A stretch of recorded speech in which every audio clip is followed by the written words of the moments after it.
So from my side, welcome to the first EclipseStore training of 2024. It's a fundamental training, of course, and yeah, me and Marcus will do the training. At the beginning, Marcus will start with the introduction, with the basic introduction of EclipseStore, and then I will do all the coding stuff and the explanation stuff. Yeah, mostly the technical stuff, I would say. At the beginning, so the very important thing is that the information, the training will be recorded, and you will get access to the recording afterwards. So that is secured. So I'm pretty sure that Marcus will do a small introduction by himself. And about me, yeah, I'm a Java developer, and I'm part of EclipseStore and MicroStream. And I'm a Java developer for around 12, 13, 14 years now. I don't know exactly. Yeah, I think that's enough. We start. This is a small timetable about the things we are going to do today. We start at 5, and we will have a short break at 6:30, around 50 minutes. And yeah, I think that will differ a little bit. It depends on the topics we are, but yeah, we do a short break. Some further informations, as I said, the sessions are recorded and you will get access afterwards, and you will also get access to all the projects we do and to all the repositories. I will share the links to you during the training. Questions, as I always said, ask as many questions as you can.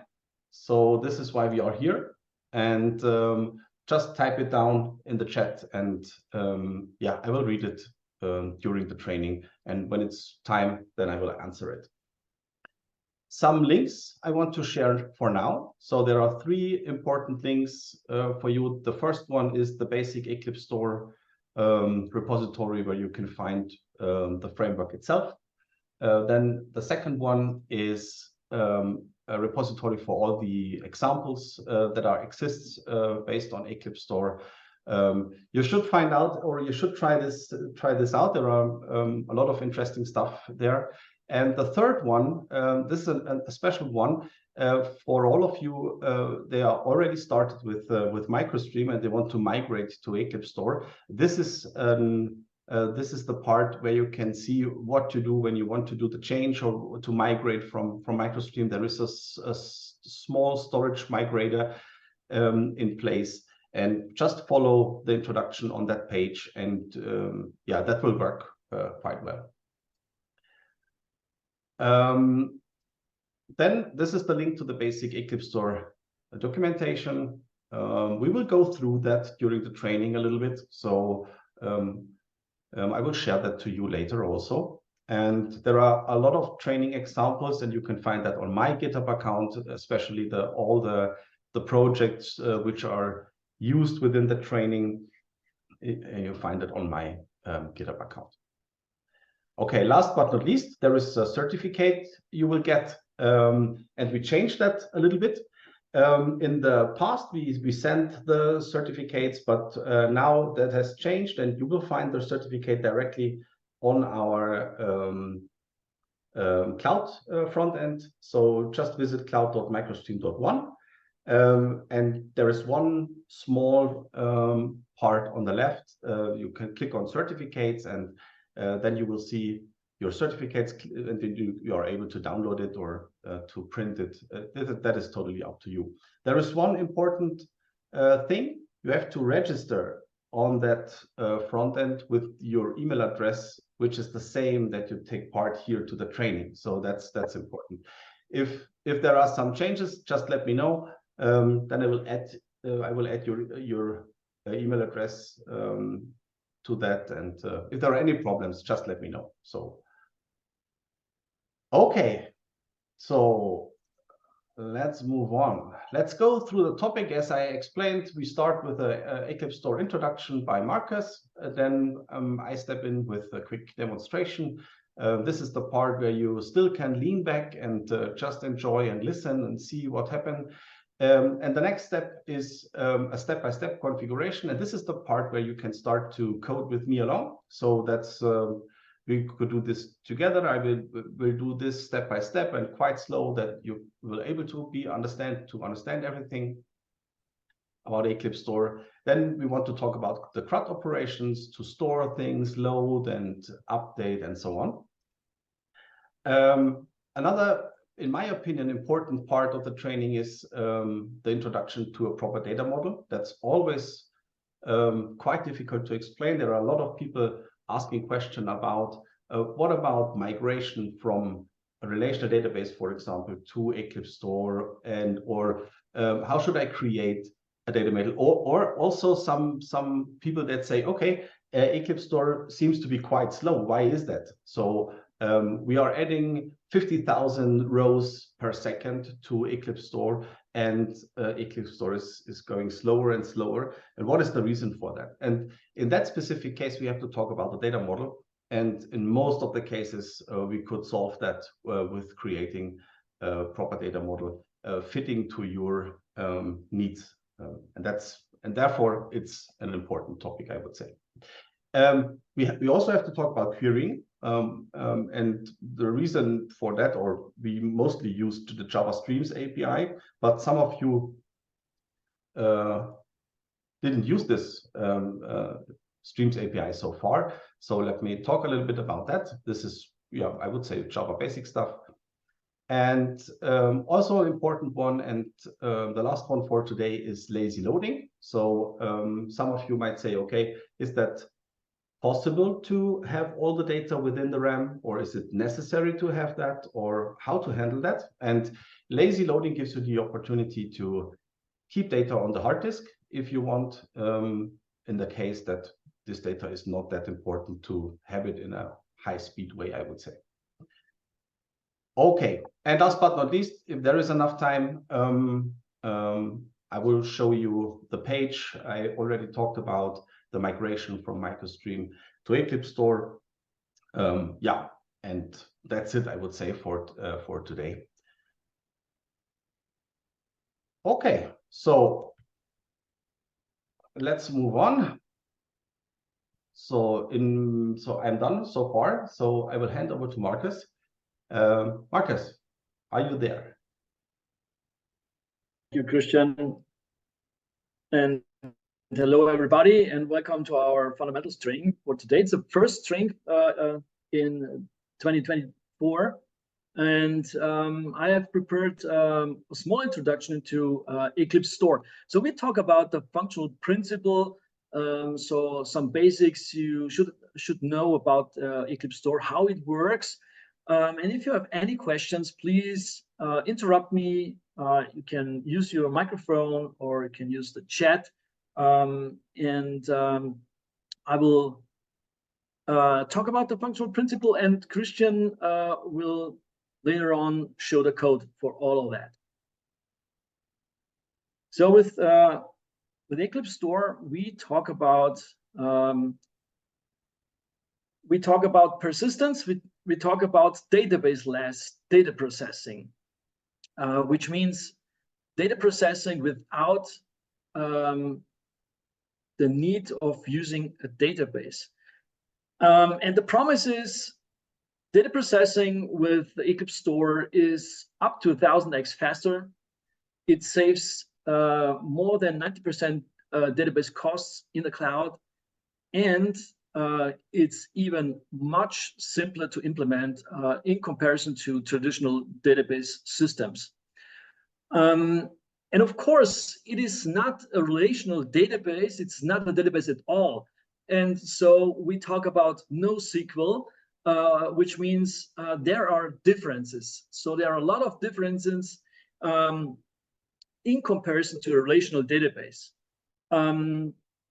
Some things, so some principles are similar, some are really different. And so this is, of course, a paradigm shift in database programming, but it's not comparable to another database you have to learn. It's more Java. So this is a Java way to store Java objects. So in a nutshell, EclipseStore is a Java native micro persistence layer that runs within your JVM process. So within your application or within your microservice. It is similar to what Hibernate does. So also runs within your JVM process. And EclipseStore enables you to store any Java object, any object graph of any size, any complexity, using any Java types. You can store it in total, so you can store the entire object graph or individual subgraphs only, persistently in a binary format into any data storage, and vice versa. The framework allows you to load your object graph and restore it in memory. Not the entire object graph. Mostly it allows you to load subgraphs and restore subgraphs in a memory dynamically. The loaded object references are directly merged into the object graph, so you don't have to deal with object copies. Everything works like magic behind the scenes. So it's fully automated, it's fully object oriented. So there are no more classic selects. Everything is fully object oriented. And so EclipseStore combines the high performance of Java in-memory data processing with transactions. It's also transaction safe. And so using a traditional database server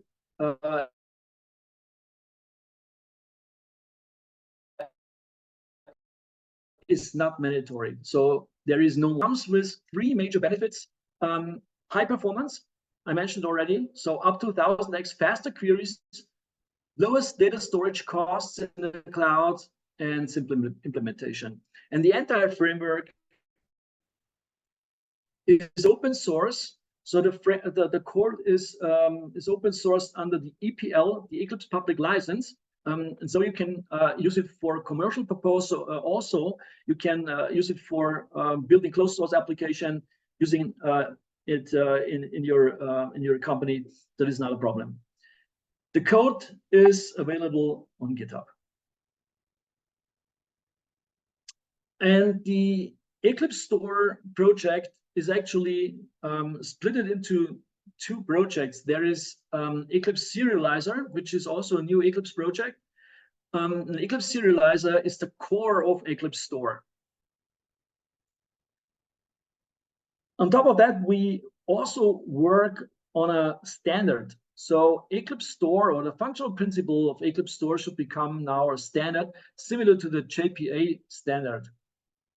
And this is the reason why we joined the Eclipse Foundation, and we work together with other vendors working on this standard. EclipseStore is also part of microservice frameworks like Halidon. It's part of Micronaut, so it comes with Micronaut, and we also provide integrations for other microservice frameworks like Quarkus or other frameworks like Payara. So you can find beautiful integrations. Also, there's a integration available for Spring Boot. So EclipseStore is not really new. So we started developing EclipseStore almost 10 years ago, and we used it in production also almost 10 years ago for the first time in bigger companies. Then it really worked great, and so this was the reason why we decided to found a company to build the product. Then we open sourced EclipseStore, and now it's an Eclipse project. So in November last year, the project was released, so it's now available as a final release. So currently, we provide EclipseStore version 1, and at the same time, the previous MicroStream framework is also still available, of course, and you can use it.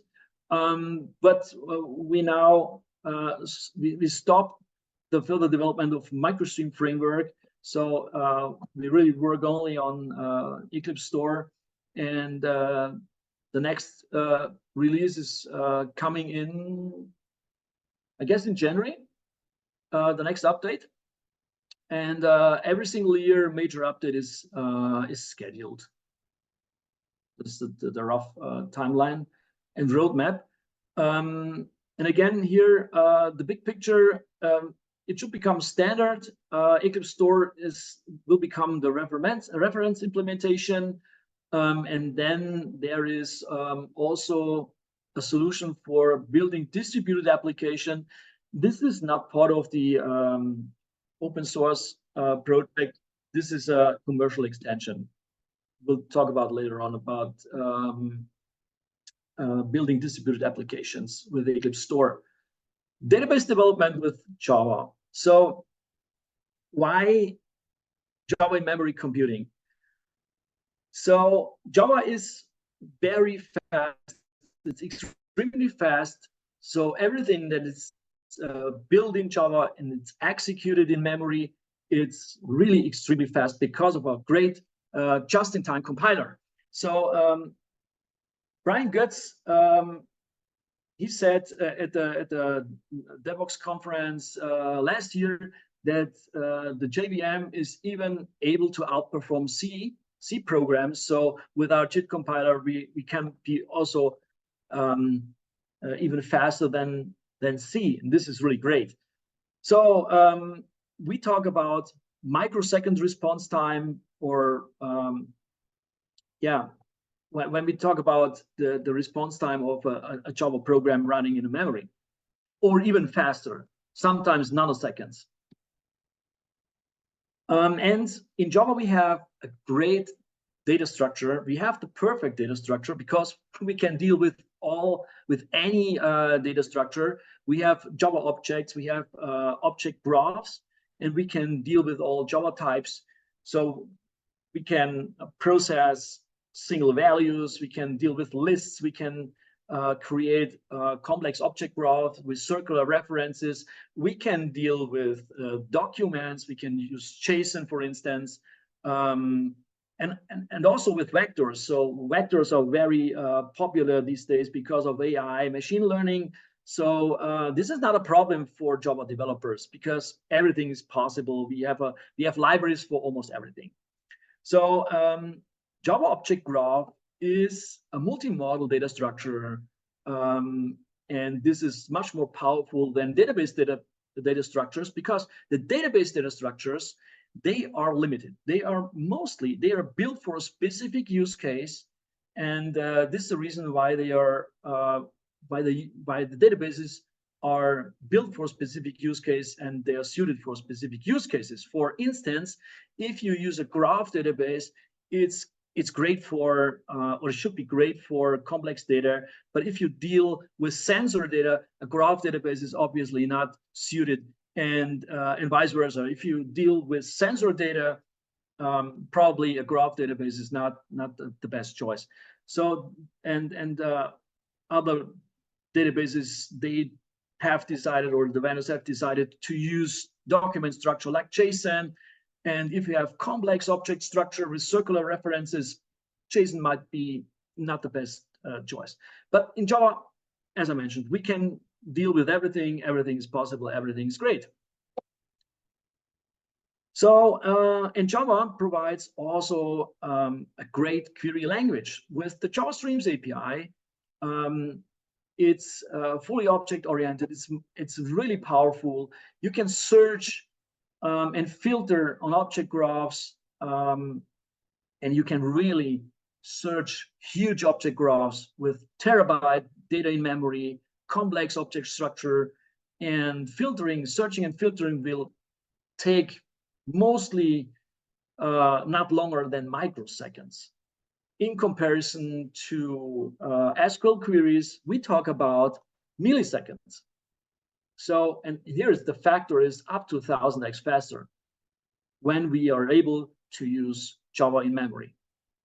So everything is provided by Java. So this is the reason why we thought when we started with the project, Java is great. Everything is possible in Java. Why not using the Java concepts? The only thing missing in Java is a way to store objects. So believe it or not, storing object persistently on disk is not covered by a programming language. So this is not possible. And this is the reason why we are used to use databases. Databases are incompatible with the Java object model because they provide database-specific data structure. And there is a different functional principle. It's called system prevalence. And this functional principle, this was not our invention. So this functional principle is already used for decades, and mostly by gaming companies or banking companies, companies that need the best possible performance. They who need in-memory data processing, low latency data processing, so microsecond response time. So, and they follow mostly, or they are building systems following the system prevalence pattern. This pattern says, so keep your data in memory. And don't be afraid of monolithic applications. Monolithics are great. So buy a little bit more memory, keep your data in memory, search in memory with your programming language, and everything will be easy for you because the infrastructure, the architecture is plain and simple, and the execution time is incredibly fast. So that's great. The problem here is what happens if my machine crashes? So of course there is we need persistence, and the system prevalence says the pattern says there is a simple way to get persistence. Just create a snapshot of your system state and store your system state persistently on disk. And then if your machine crash, you can restore your system state and you can go on. So this functional principle is simple, but it at the same time comes with a lot of different challenges. So because of you don't want to create a snapshot of your entire system state anytime when data change. Creating a snapshot takes a lot of time. Loading the entire system state takes a lot of time.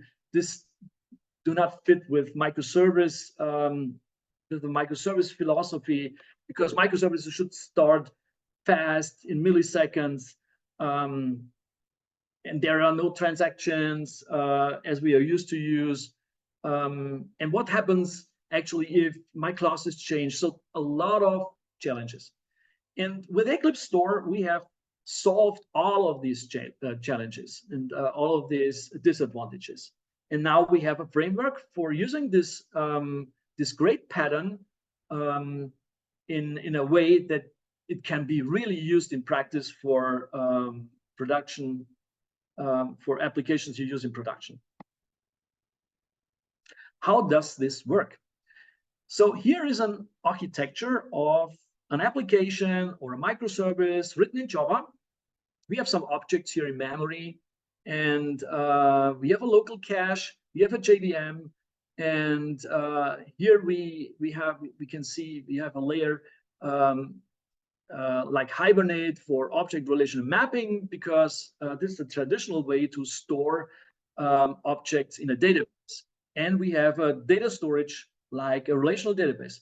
Now, what we are doing with EclipseStore is we replace the object relational mapping layer. So we replace the persistence layer with EclipseStore. Okay. The system prevalence pattern says keep your objects in memory or use your memory like a cache. which means we do not need a local cache anymore. So we can skip local cache. And so all the complexity that comes with local cache, like cache configuration and something like that. So the architecture gets more and more simple. We get data objects in memory, just like POJOs, and that's it. And on a storage layer, in a storage layer, we don't need a database system anymore. We only need storage. Like a binary data storage, like just your plain files on a hard disk, or a binary object store like AWS S3 in the cloud. And so the architecture is very simple. So EclipseStore runs within your application process, within your JVM process, which means it runs almost everywhere. It runs on desktops. It runs in the cloud. It runs on Kubernetes pods. It runs in containers. It even runs with GraalVM native images. It's not a problem. We also have an implementation for Android, and the only requirement is JDK version 8. And I guess now with EclipseStore first version, we moved to Java 11. And you can use EclipseStore with all JVM technologies, which means you can use it with Kotlin, Scala.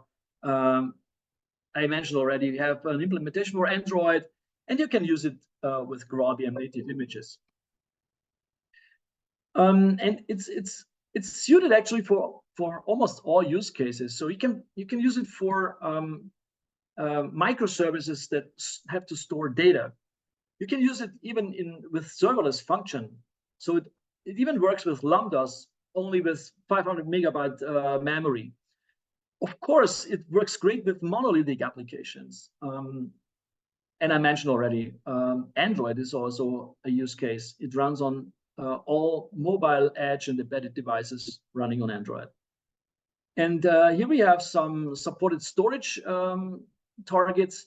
So you can store your objects in plain files. So this is the simplest case. We recommend to use a cloud object store like AWS S3 or Microsoft Blob Storage. Why? It's because they are fully managed by the cloud provider. You don't have to care for backups, for data center applications. So everything is provided by the cloud vendor. So this is a great solution. It's a little bit slower in comparison to plain files. So if you need incredible performance, just use plain files, and we have almost the performance of your hard disk drive for storing and retrieving data from disk. The confusion thing here is now that you can really also use a database for storing objects with EclipseStore. Why? I mean, it's they can be used for storing blobs. So this is the reason why we also provide data storage providers for databases. It is for users. For example, we had a customer, they said, oh, this is a great solution, but we have to use Oracle. So, and then we built this Oracle connector, and now you can use Oracle database and store your blobs with a database like Oracle, MySQL, PostgreSQL. It even works with event streams like Kafka or with Redis, for instance. This is possible. It is not recommended. So because of actually we wanna build database-less database applications without using a database. I mentioned that EclipseStore saves a lot of money in the cloud. Why? It's because of we only need storage. In comparison, for instance, with PostgreSQL at AWS, PostgreSQL as a service, 250 gigabyte, depending on the machine you use, costs around $3,000 annually. It might be a little bit cheaper if you decide for a smaller machine, of course. But if you need more replicas, your price will double or even triple. And with EclipseStore, we only need storage. And storage in comparison is super cheap. So 250 gigabyte AWS S3 costs only $70 annually. So this is up to 99% cheaper than databases in the cloud. So you can save a lot of money in the cloud. And it's incredible faster. So on our website, on the EclipseStore website, you can find a performance demo. It shows how fast is JavaStream's API searching object graph as JavaStreams in comparison with just fetching data from a hot EH cache. And mostly JavaStream's API is 10, 100, up to 1000x faster than a hot EH cache. That's really incredible fast. So you can check this out. You can also check out the sample code, implement your own queries, and try to beat it. So you can play around. You can find the code on GitHub. So EclipseStore is not only serialization. So I mentioned already that the core of EclipseStore is Eclipse Serializer. It's a serialization framework we built from scratch. Why? It's because of the Java serialization is insecure and it's limited. It's slow in comparison to Eclipse Serializer. You have to implement serializable. With Eclipse Serializer, it's much faster. You don't have to implement serializable. You can deal with really complex object structure, circular references, and the depth of your object graph is not limited. So this is really built for complicated object graph structure. So there's implementation for the JVM for Android, of course. Then I mentioned already some challenges with this system prevalence pattern. What happens if my classes change? This was really a big problem. And for this scenario, we implemented a function that's called LegacyTypeMapping. Christian will go into deep, will explain how this works. So schema migration is very easy with EclipseStore. You just change your classes and the framework cares for the rest. This is really great solution and no more pain. Then we have a kind of like files system garbage collector that removes legacy files from your storage. A file system abstraction that allows you to run or to store your binary data everywhere. You can store it in a blob store. You can store it in a just on plain files on a disk drive. So almost everywhere. Database connectors. We saw the connectors already. We have a REST interface. So the data are stored in a binary representation in a blob, and with the REST interface, you have access to your storage data, so you can browse through your storage data. And we have also a graphical user interface that allows you to browse through your storage data.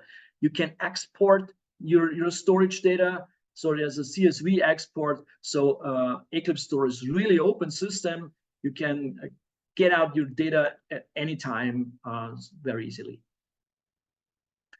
Of course, we have also backup functions and converter, CSV, JSON, and other are in work in progress so far.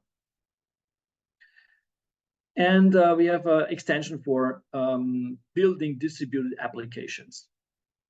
and this is EclipseStore. This distributed application. So if you're interested in building distributed applications, we provide EclipseStore cluster. Actually, the name is MicroStream cluster because EclipseStore, the name is protected. It's a trademark by the Eclipse Foundation. It allows you to replicate your object graph, the state of your object graph, through multiple JVMs, through 100, even thousands of JVMs.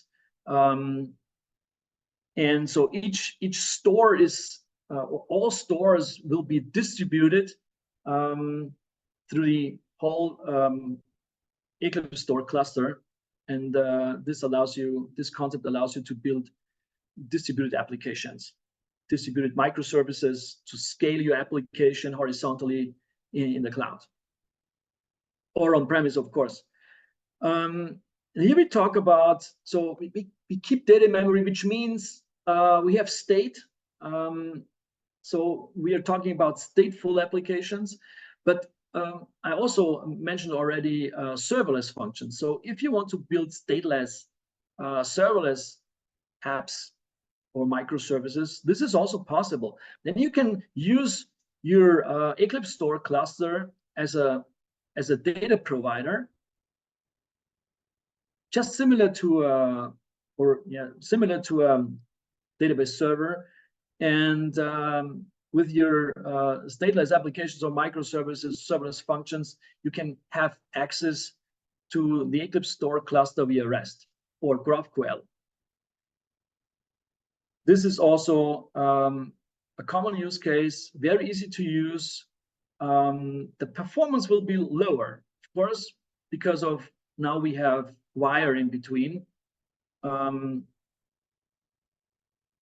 Inside a data center like AWS or Microsoft, the latency will be not too high, but in comparison to fully run EclipseStore fully embedded, this will be much slower.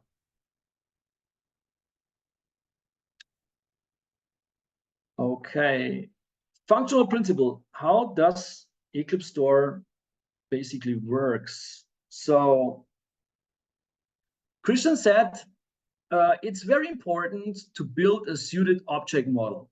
That's obvious. You can compare this with a relational object model. So if you a relational database model, if you build a really bad structure, table structure, then your database will be slow. And if you build a bad object structure, this will be the same, of course. But there's no magic, or there's no specific know-how you have to learn. This is just a core Java know-how. So how you build up a suited object model. You can build your object model freely. So there are no requirements to your classes. You use just modules. You can use collections, all Java types, and at least all Java types that can be recreated after you persisted the type. So it's not possible to store a thread or something like that, or IO. This is not possible, but all Java types that can be recreated can be used. So first of all, when we start the application, then we need an instance of a database, and this is a root object we have to create. So we need an instance of MicroStream.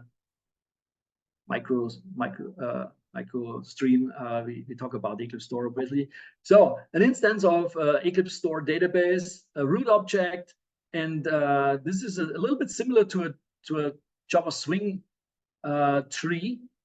So all objects are connected.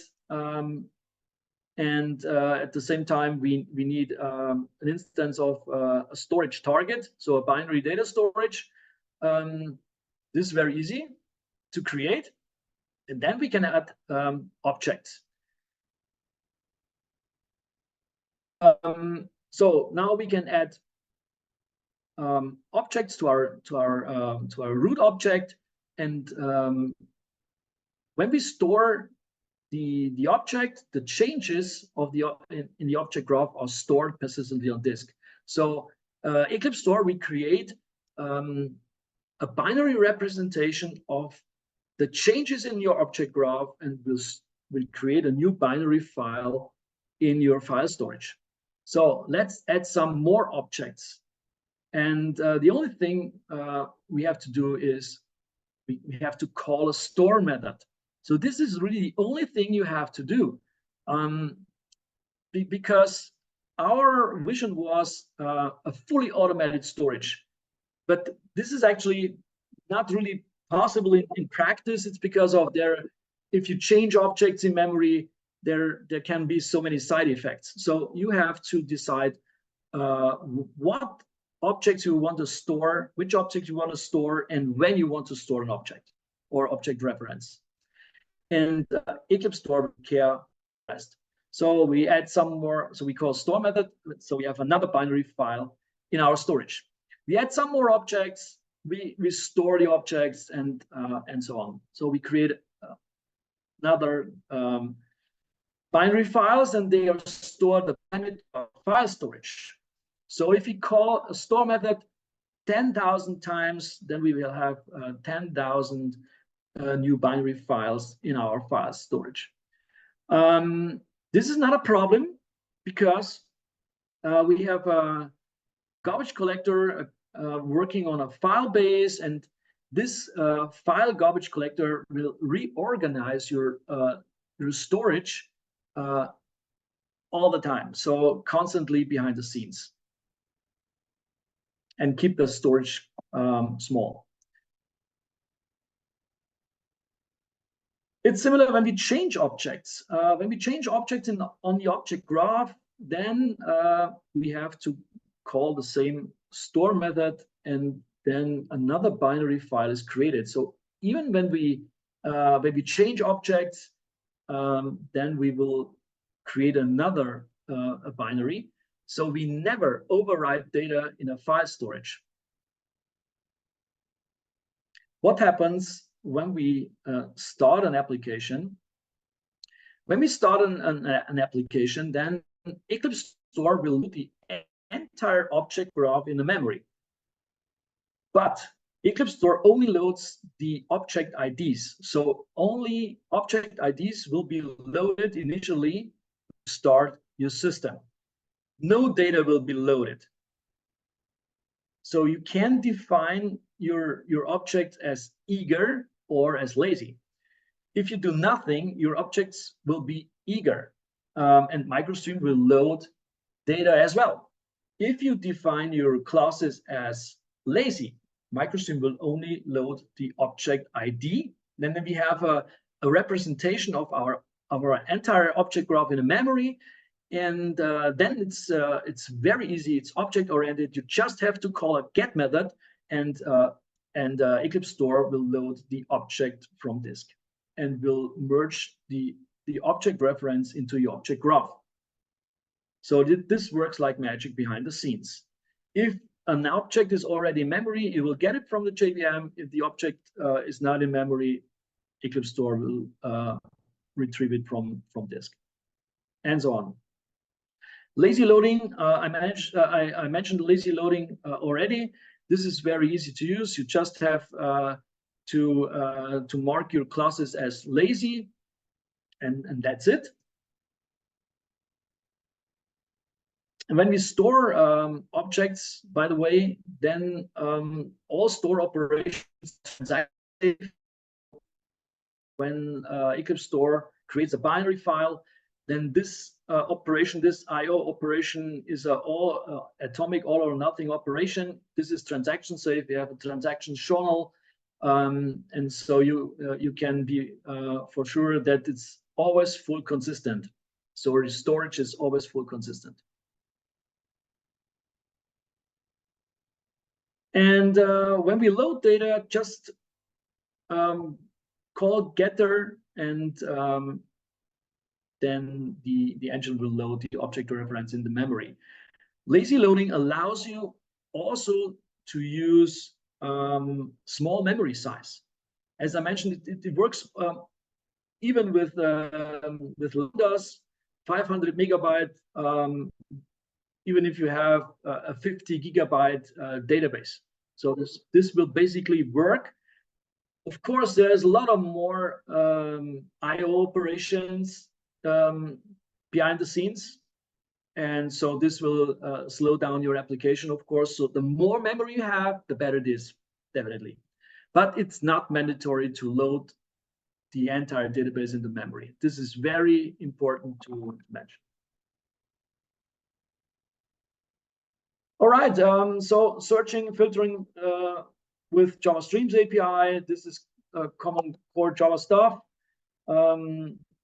Changing classes, we provide LegacyTypeMapping. So we can jump over here, change some objects, and even when we change objects, then we create a new binary file. We saw this already. Garbage collection. If something goes wrong and there is a binary file that's destroyed, or machine crashes, then we have destroyed files in the file storage, or we have changed our classes, which means so there are older versions of our binaries in a file storage. So which means file storage grows more and more. For these cases, we have the garbage collector, and the garbage collector works in its own thread and cleans up the file storage behind the scenes and removes the legacy objects from the file storage. All right, removing objects. If you want to delete objects, then you just have to remove the object from the object graph. If the object is not reachable for the garbage collector, for the JVM, then the garbage collector will remove the object from memory. This is the common case, and you just have to call store method again, and then also the object is removed from the file storage. All right, that's it. There are some more information, but I guess this isn't enough stuff you have to know to get started. We have multi-threaded I/O operations. It's called channels, or so the more cores your architecture has, the more channels you can use. So you can speed up I/O operations tremendously, and so on. You don't have to care for memory management. It's provided by the JVM, so you have fully access to your lazy references. You can clear your lazy references to save memory, but you can also let the garbage collector do the job. EclipseStore cluster. I think this is a topic for another training. So with EclipseStore cluster, you don't have to care for building your cluster for your own. We provide a managed service for that, so it's fully managed, so you don't have to deal with Kubernetes. This is very easy to use. You can use elastic scaling for scaling out and in your Kubernetes nodes, fully automated, if you're interested in building distributed applications. Okay, so there's a last thing I want to mention. So EclipseStore is built for simplicity. It's built for performance and for cost savings, but there are also some rules and challenges. And again, you have to think different because there is no database system anymore. It's different to the database server paradigm because now your database runs within your JVM process. It's a part of your application or your microservice. We need a little bit more memory. Many people say memory is very expensive and very afraid of memory, but at the same time, please remember, we save a lot of memory because we don't need a database system anymore. We don't need a database cluster anymore. So we save a lot of CPU, a lot of memory. We don't need a distributed cache anymore. So if you're able to use a little bit more memory for your application instances, please use memory. But it's not mandatory to load the entire database in the memory. This is very important to know. Last challenges with MicroStream or EclipseStore. It's built for Java developers. There is no SQL support, of course. There are no classic transaction. It's not built for DBAs, so there is no front end where you can create a table or something like that. We have a graphical user interface where you can browse through your storage data, but it's built for Java developers. And if you want to let a third-party application have access to your application, then you have to implement interfaces. Actually, this is the way to go when you build a microservice architecture anyway, but keep this in mind. So third-party applications can have access, but you have to create an interface by using GraphQL or REST. So this is also common stuff. All right, if you have any questions, I will stay in a call and answer the questions in the chat. And this was the functional principle. And now Christian will jump into code. This is the interesting stuff, interesting part of this training. Thank you so much and enjoy the training. Yeah, thank you, Marcus. My pleasure. Okay, so let me just double check. So you can see my screen and in special my IDE, right? So hopefully the font size is big enough so you can read everything. This is important, I guess. So before I get into more technical stuff, I'd like to share two URLs for you. The first one is our GitHub discussions link. So whenever you have a question or whenever you have a feature request for us or any problems with the EclipseStore at the beginning, just write it down to discussions. We will take care about that there. So that's important. And I'd like to share another link. This is the first one, and this is the link to our getting started section of the documentation, which will be needed now. So for the first topic, and this is what I said, just lean back and enjoy that. So I try to explain you how the storage works and what happened in the background and all the detailed technical stuff you have to understand when you want to use EclipseStore. Okay, so when we have a short look to the documentation, so I can share it here. The first thing we need is the dependency, of course. I've already added the dependency to my example project, to the POM XML. So as I said, when we just let me just jump into the POM XML. So we see this is the dependency. In some cases, you will need an extended one, and this will be the storage embedded configuration. We will use that later on, but just for starting, the easiest way we need that dependency.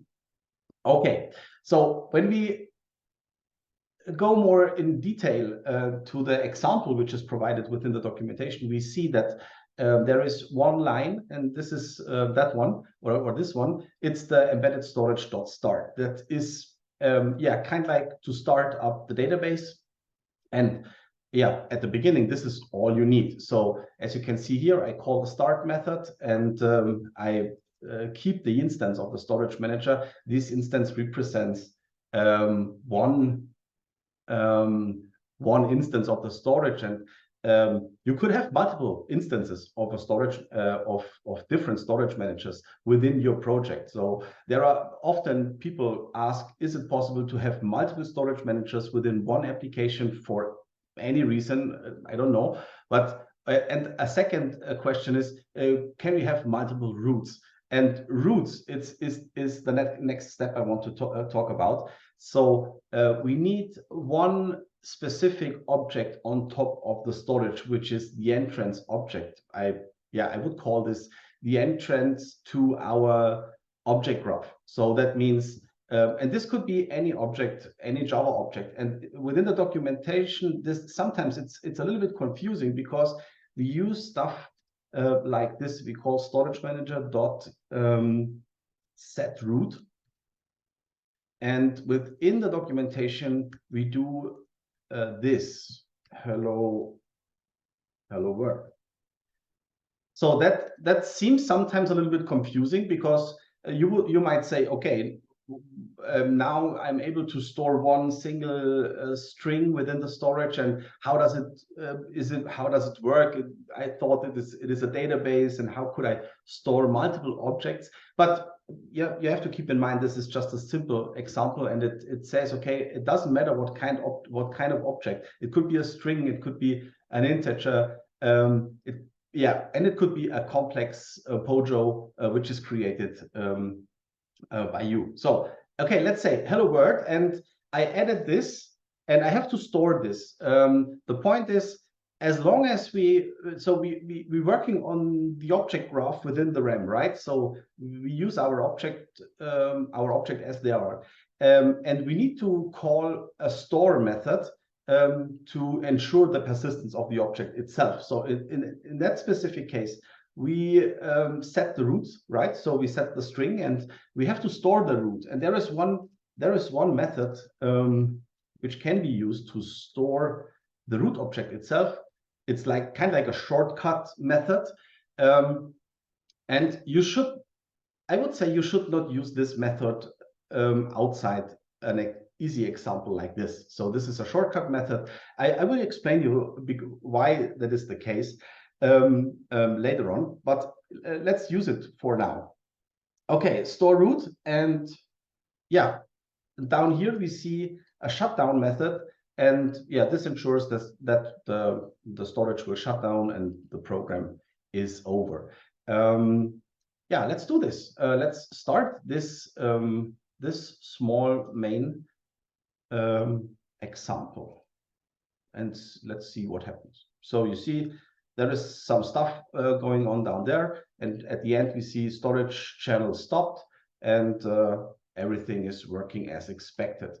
There are some parts that happened now. So when we refresh the project, then we see the first important information. Some of you might ask, okay, where is the data stored? So in this example, there is one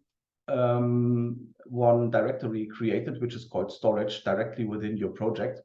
And there are two files within the storage directory. And this is what basic EclipseStore storage looks like. There are some channel directories in it, and there is one important file which is called persistent type dictionary. We talk about this later on. And yeah, that's it. That is how storage looks like. Now let's double check if hello world is stored. So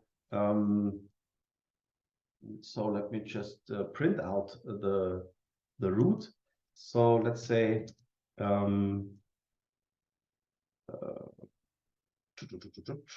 yeah, use this one. And let's say storage manager dot get storage manager. Give me the root method. Yeah, this one. So you might say, okay, we set the root again. So let's try this. Otherwise, we would use the following code for that. I'd like to try this. Let's see what happened now. So when we now start the project again, we should see the hello world in the end. So you see that?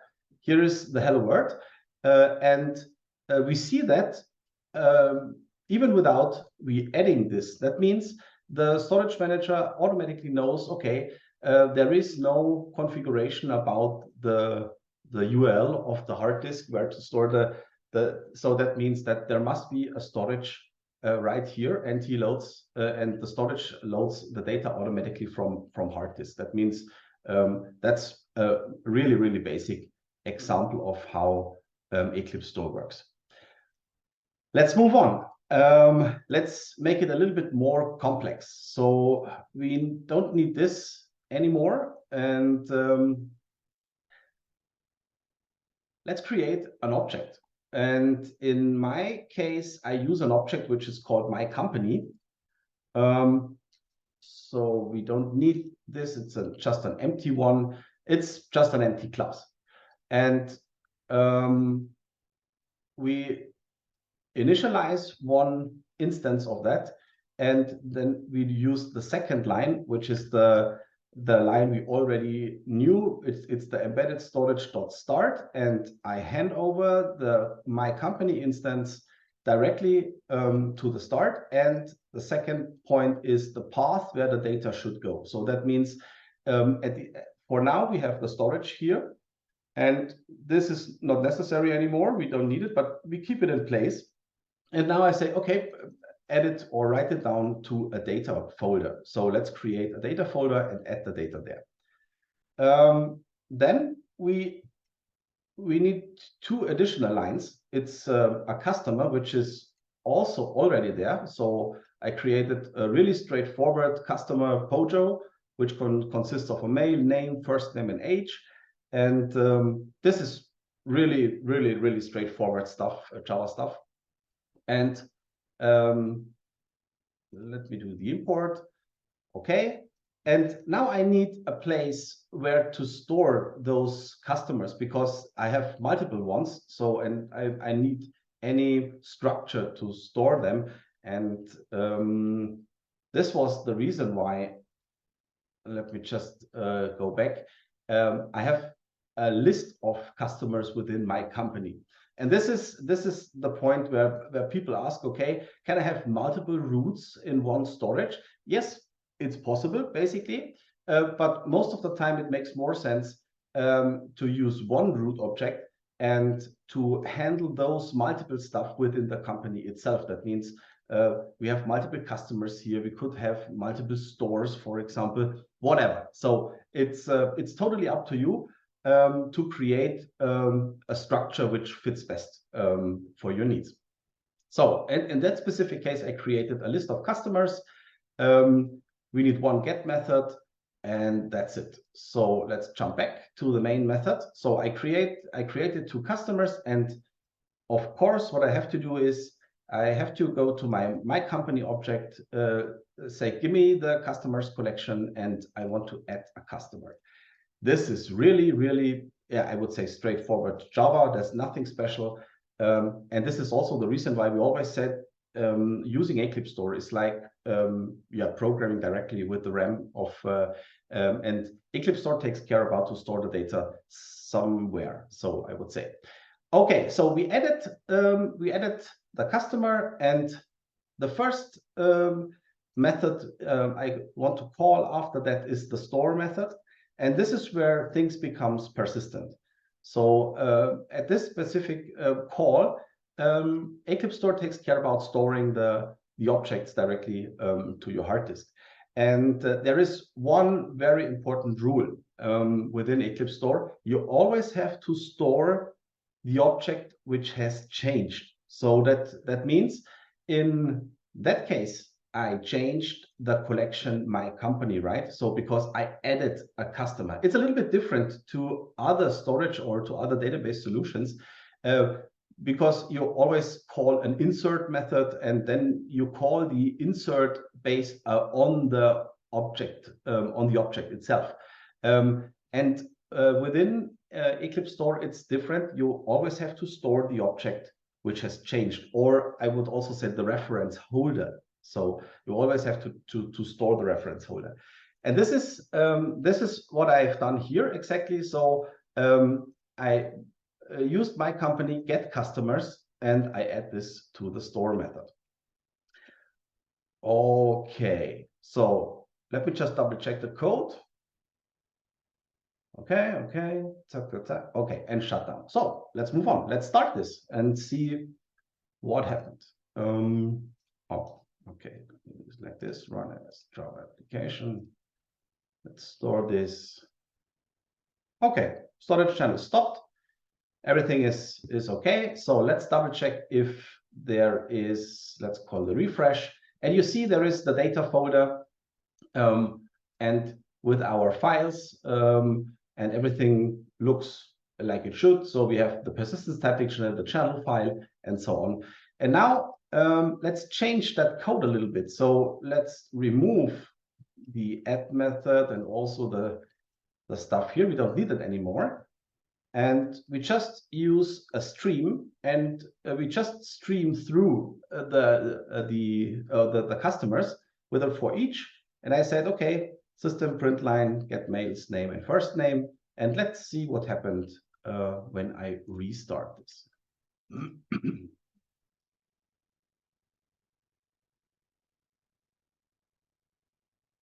Okay, so let me just check. Here you can see these are the two objects which are part of the storage now.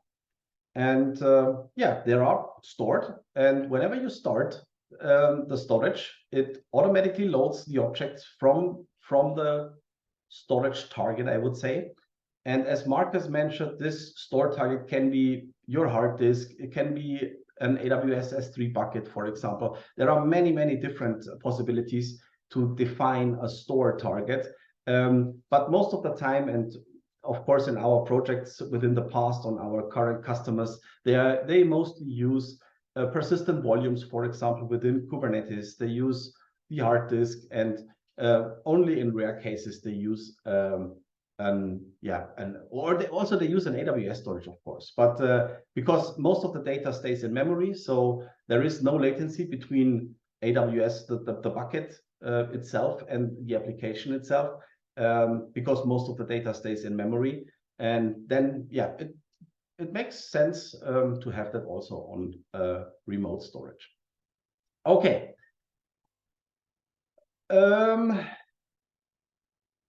So, do we have any questions so far? Oh, I see a lot of.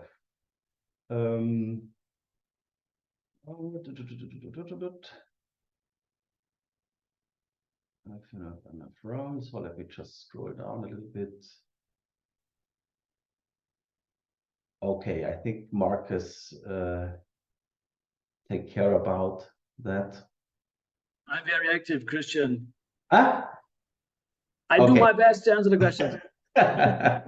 Okay, so yeah, this is how EclipseStore basically works. It's really easy and really straightforward. Let's have a look on the details. So how EclipseStore works behind the scenes. So I've talked about the data folder here and the persistence type dictionary, and we always say, okay, store your object graph directly to the hard disk. And but yeah, to be honest, this is not really the case. We store not the graph itself, so we store binary files. And let me just explain you a little bit how the binaries work. So the very important thing is, let's jump into that folder. So here we are. So this is the folder, and as I said, there is one channel 0 directory, and it contains a transaction file and the channel0 file, and this is the file where the data is directly. And whenever you call a store method, the object which is part of that store method is attached, or it's attached to the binary file. That means whenever you store something, it will be attached to the end of the channel0 file here.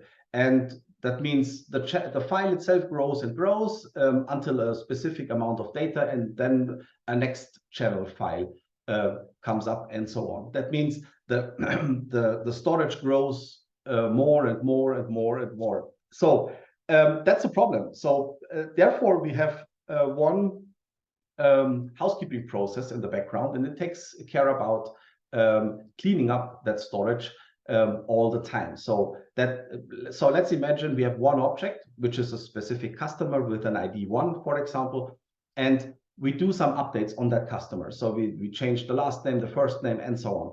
That means that every time we change that customer, this specific complete customer will be attached to the end of that channel file. And the housekeeping process takes care about to clean up the old versions of that customer. So and that's, in some parts, it becomes a little bit of a problem. And this brings me to the method I explained at the beginning.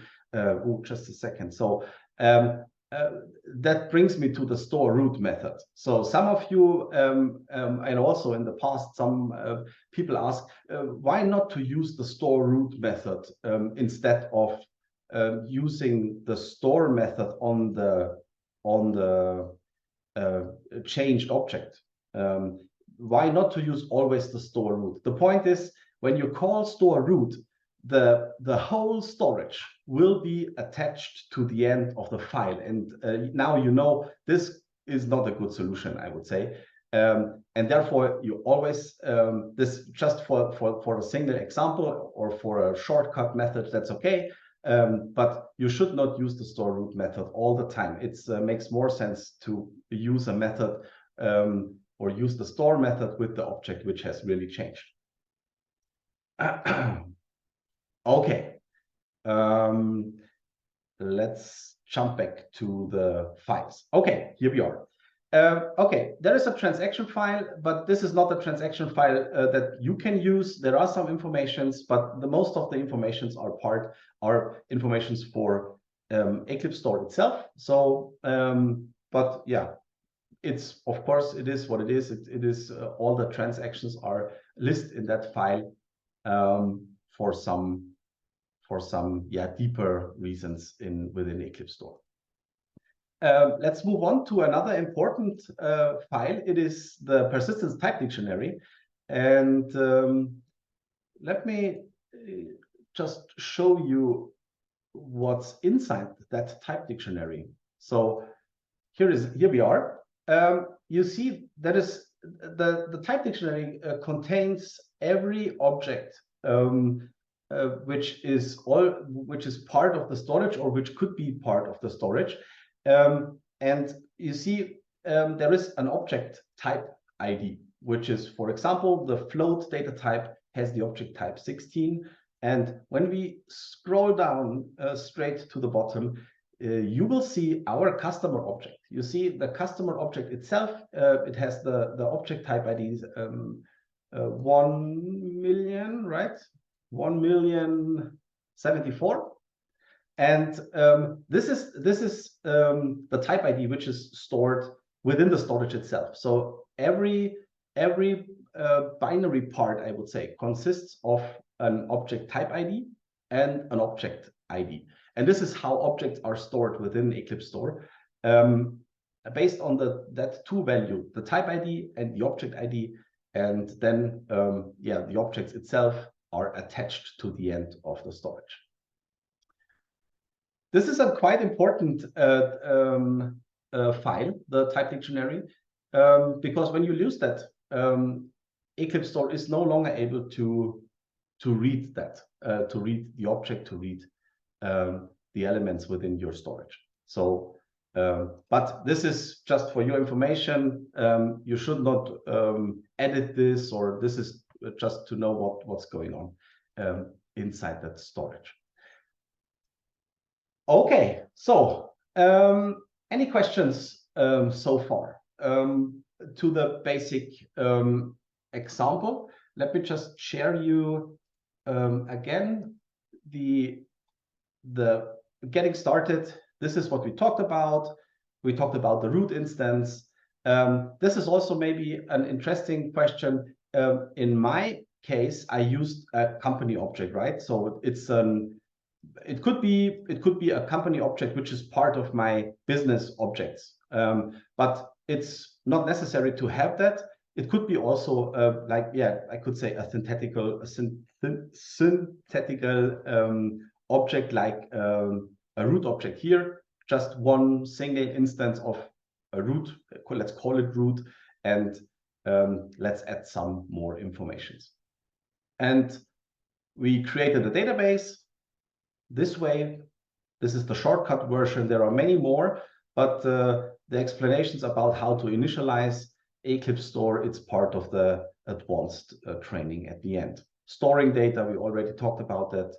Stopping the live database, and that's what we have done. We moved through the whole getting started stuff at the beginning of the training. Okay, let me just check your question. What about data encryption and securing access to binary file? Is it troublesome? I would say there is no embedded functionality to encrypt data. That's up to you. But it's possible to use, or we recommend to use some encryption stuff which is already available on your cloud system. So there is, let's say, when we use AWS S3 bucket, for example, then there is an encryption stuff in the background. You could use this to store the data. But it's not always possible to encrypt the data because the data is not in a readable format on your hard disk. So no matter if you are able to get access to that binary file, you will not able to read this. This is a binary format, and it's not the easy way to encrypt that. So you will need your code, because you have to know what kind of objects are within. You need the persistence type dictionary and so on. It's yeah, it's not the easiest task to get the data out of the binary file. But we recommend to use a binary storage encryption of your cloud provider and so on. Okay, do I have a possibility to manipulate objects in the data browser? Yes, of course. It's always possible to change something. That's a part which is also part of the advanced topic. But if you have enough time, I come back to that later. Just change, for example, in my specific case, just change the customer. So let's do so. Let's add another, let's say H2. Let's create a get and set method, and that's it.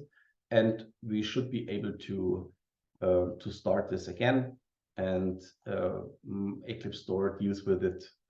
That's not a really big problem. You see up and running, and you also see, oh, there is so I didn't add some information, but you see it's changed, and that could be interesting. Let's jump into the persistence type dictionary. And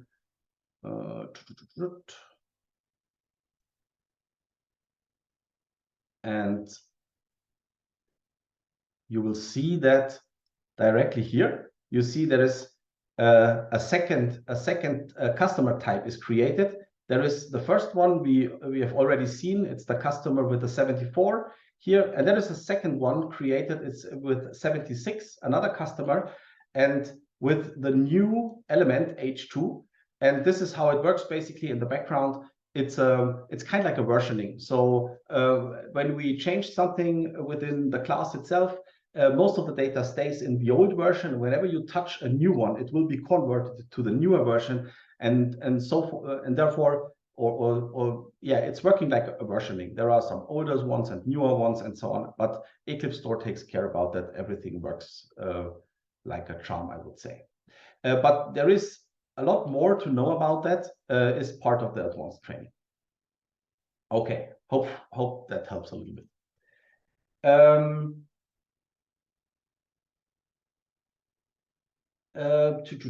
In your example, my company used as root object for the whole storage. Yes, but how about backward compatibility when I change the model, the old object? I think I guess I hope I answered that question already with the example. This is part of the persistence. How is it called? Legacy type mapping. Yeah. Okay. Okay. Some more questions. Okay. Okay, that's great. So we are good so far. So let's move on to a more extended example of EclipseStore, and I prepared one project for you, and this is the part where you can start to code along with me. Let me just share you the repository of the project I want to work on. Just a second. So it is step-by-step configuration, is it called?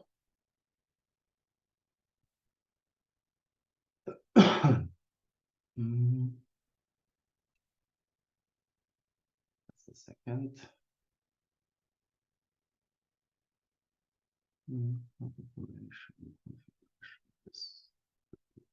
Yes. Okay, so if you want to code along with me, just check out that project here. And I'm used to use Micronaut application within my training, so that makes it easier to handle data access and so on. And in my opinion, it's at the same time a proper example how to use it also within your project itself.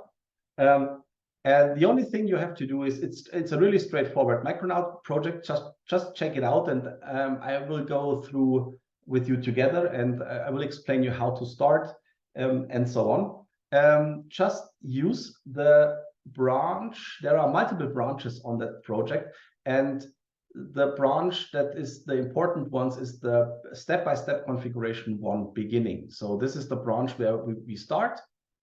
And as I said, it's a really straightforward example project, and there are multiple branches on that. And whenever you lose the contact to me, or you can always switch to the next branch, and you can code along again. So just check out this Micronaut project, step-by-step configuration. And as I said, let's start on the branch configuration one beginning.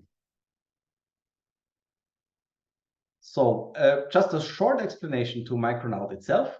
When you create a new Micronaut project, you will see the same like I do here. You will get one application file, and it looks like this. It's only a main method, and in the background the server starts when we run this main file. The only thing you have to do is you have to enable the annotation processing of your IDE. So let me just check if, okay, that helps. In my case, or in the Eclipse case, you can go to the properties or to the IDE settings and search for annotation processing. It also works on IntelliJ and so on. They are all the same properties, and I have it on experimental. That is totally okay, and it works for me. It should also work on your side. So this annotation processing has to be enabled that you can run Micronaut.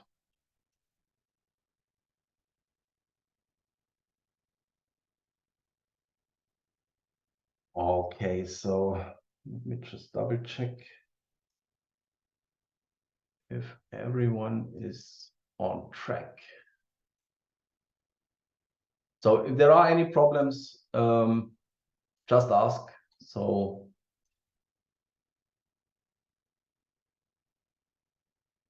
try to also have to see all the people here. Okay.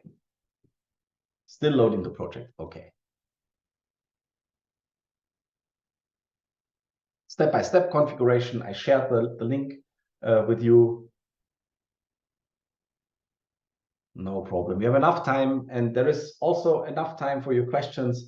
So whenever you have whenever you have a problem, let me know. So I planned enough time to take care of you.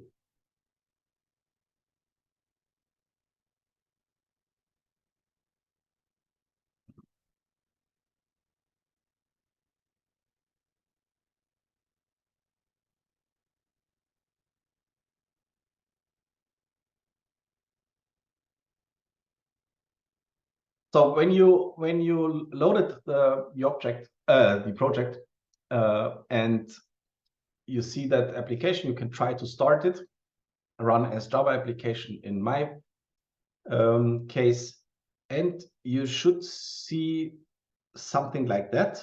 So in the end, you see the line server is running on HTTP localhost 8080. And therefore, you have to ensure that the port 8080 is available and not used. That could be one problem.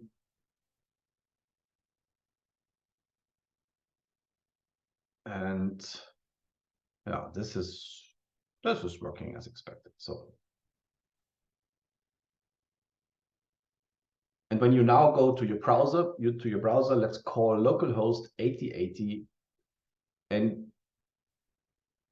at the moment I see stuff like this, page not found. That's okay for now. So the important thing is to see the line down here that the application is up and running on localhost 8080. That is totally okay.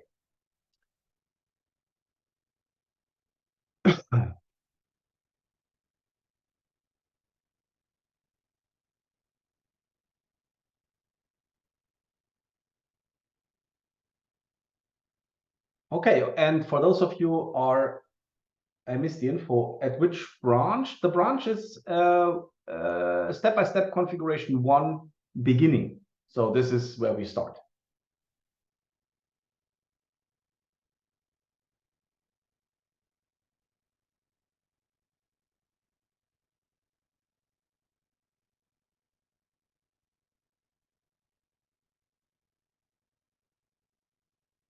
So and this is also a quite good example because when we use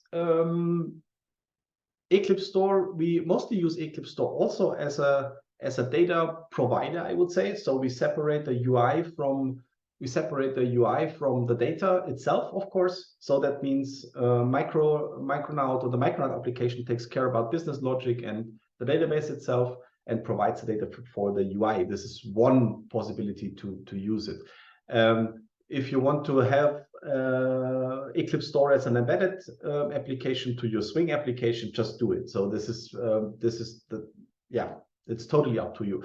You also can use this within a Vardin application. There are thousands of use cases to use EclipseStore.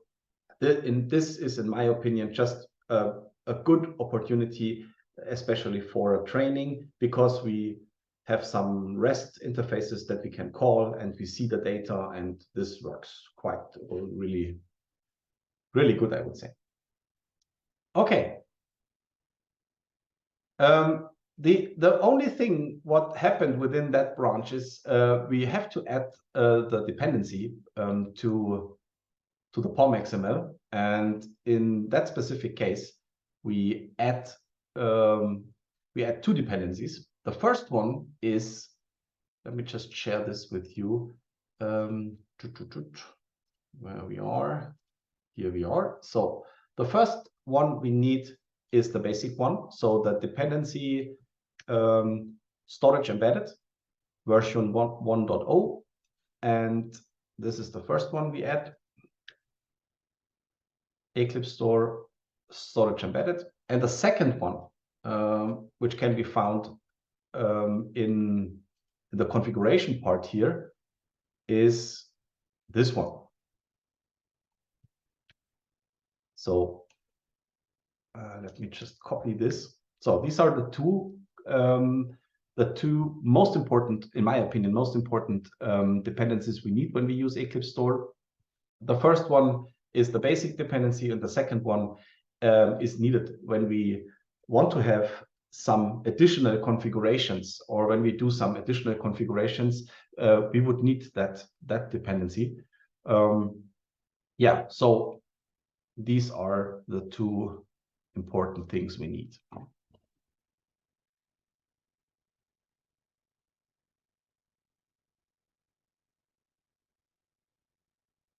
Okay.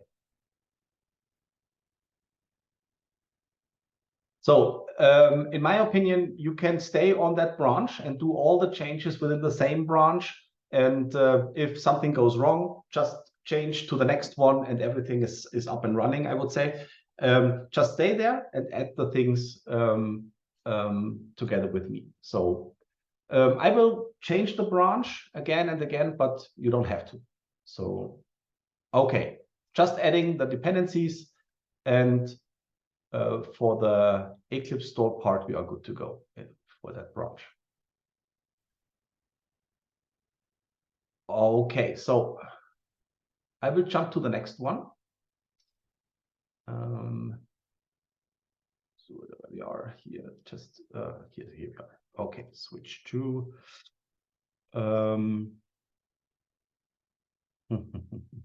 yeah. That's sorted. Okay. So team switch to. Okay. So the next part is we need some more classes, right? So we need to create some more instances. So, and for that reason, so we have to add the configuration itself.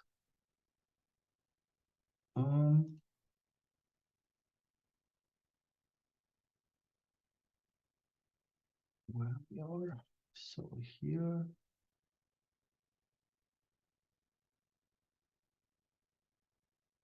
Okay, so the first class we need is a DB class. And some of you ask, is it necessary to have a special integration for GraalVM or for Quarkus and Helidon and Micronaut? There are some already in place. You can use it, but especially for that training, I keep it as easy, and I use the basic implementation. So some of you might say, why don't you use the Micronaut specific implementation? This is part of Micronaut, but I want to use the basic stuff, and therefore I do it in a basic way. It's not the right way to do it within Micronaut, that's for sure, but it's easier for you to understand. Okay, so the first thing I always create is a class which is named DB.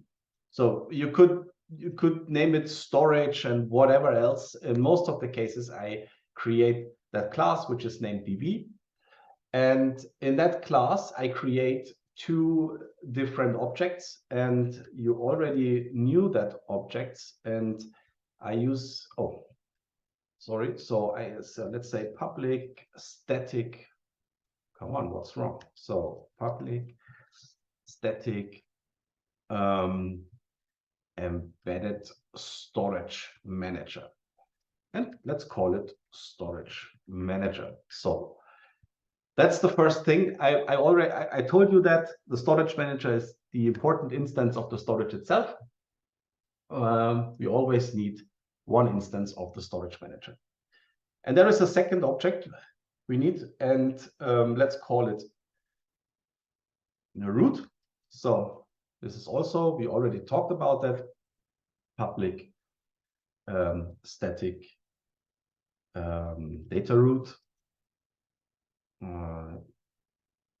Yeah, let's call it data root,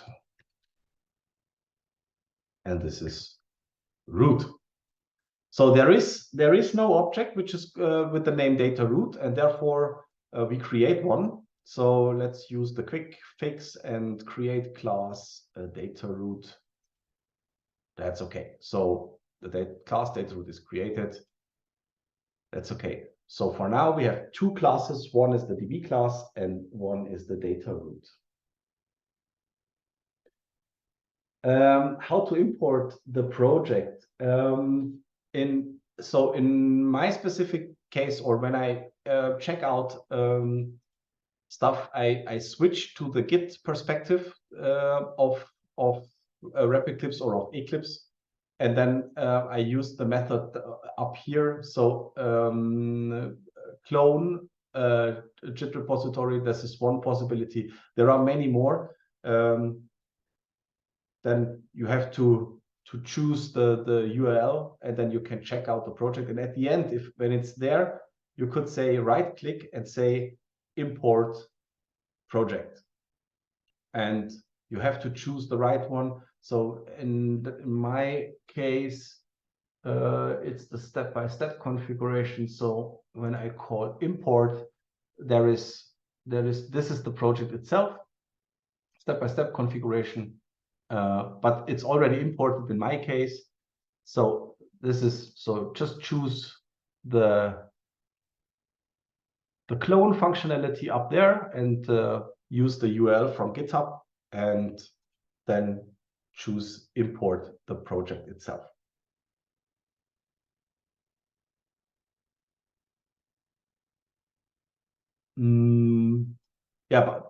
Okay. I think that's what you have to do. I think it's a little bit too far to explain all the Git stuff. Maybe we have to do this in a special meeting or something. I think it's too much to explain within the training now. Okay, so back to the project itself. Data root is created. We have the DB class in place. We used a static instance here, and again, I use a static block to initialize that stuff. And again, it's not best practice to do this within Micronaut, but it's okay for now, and for the training, it's totally fine. So we have to initialize the storage manager. Let's say storage manager equals, and then we use the same call, embedded storage configuration. It's a little bit different to what we used before. But now the part comes where the embedded configuration dependency comes into play, and we use the builder pattern, and it makes sense a lot to use this. And I would recommend most, or I would say 90% of you could use the way to initialize the storage manager like this. So we use the builder pattern, and that enables you to call many different properties, or to do some settings on configuration. And in that case, we say set storage directory, and let's say data. This is what we have done before. Also, we want to have the data directly in our project. It could be, there is another method which is called set storage. Let me just double check. Yeah, in user home, for example. It's totally up to you to store it wherever you want. So, but to keep it easy, let's store it to data. And based on that configuration object, we could create, or we can create a object storage foundation. This is what we always need. We always need a storage foundation.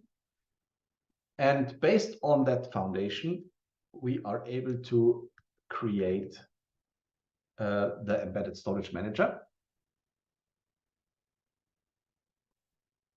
And that gives us the possibility to directly add the root object to the storage manager. So we created the root object up there, and now we can hand over it. And last but not least, we have to call the start method. That's all we need in that case. And this is always the same. So when you initialize EclipseStore, you always have to do these 3 steps. Some people ask always, why do we have those different layers on creating? The reason is everything within EclipseStore is based on interfaces and so on, and it makes sense to set configurations on different layers. And some of the adjustments you can make sense on the configuration side, but there are some you have to do it on the foundation side. So, and that's the reason why we have that 3 layers. There is the configuration layer. Based on that, we create a foundation that gives us the possibility to do some adjustments on the foundation side, and then we create the embedded storage manager which gets the root object, and then we say start.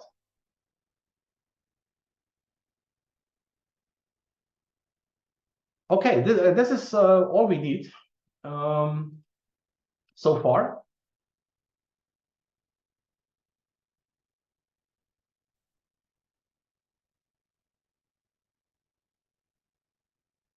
And most of the time, we do the instantiation of the storage itself in this way.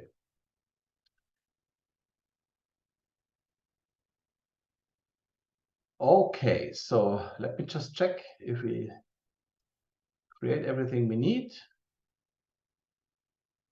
Okay, so we need the DB class with the instantiation of the 2 most important objects, the storage manager itself and the root object.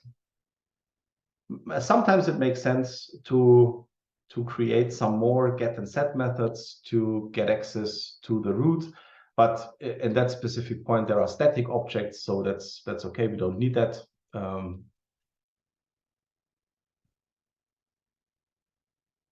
Okay, so let me just jump back to the dependencies. Yeah, that's important. These are the 2 dependencies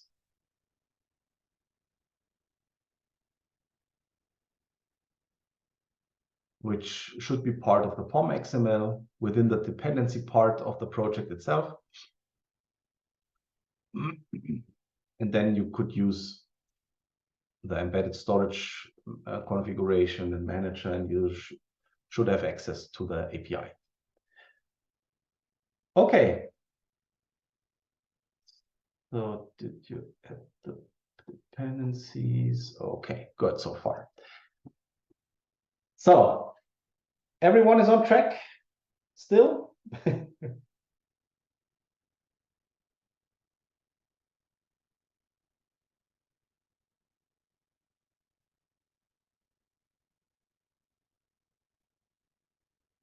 So let's take care about the domain part. So now the objects of the database comes into play, and in that specific case, I will create another folder. So I create a new, or let's do it like this, a new package. Should I do it in a package? Yes, create a new package one, and let's call it domain. So this is the folder where our objects, our domain objects will be. And there are 2 different objects, which are, this one is a straightforward book object. So let's create a new class. Let's call it book. And we need another one, which is called author. So 2 different classes. So just create one domain folder and add an author in the book. And when we jump into the book, there are a few fields that we want to use. So let's create private string ISBN let's call it ISBN. Another one is private string. We need a name, and there is another one, let's call it private author. So, and I would say this is the first thing which is important to mention, that at this point, the structure of EclipseStore and the relational database differs. So this is also always a question from your side. What are the differences between a Java object graph and a relational database graph, or a structure, or I would say a Hibernate structure? And this is the point where things becomes different, because author is part of a book and not a whole list of all authors at the end. And that is a little bit different. We talk about that later when we talk about a proper data structure. But for now, it's enough to say, okay, let's create some get and set methods and do an import, create some get and set, get ISBN. And we do the same on the author. So we create some fields in the author class. So let's create a private string mail.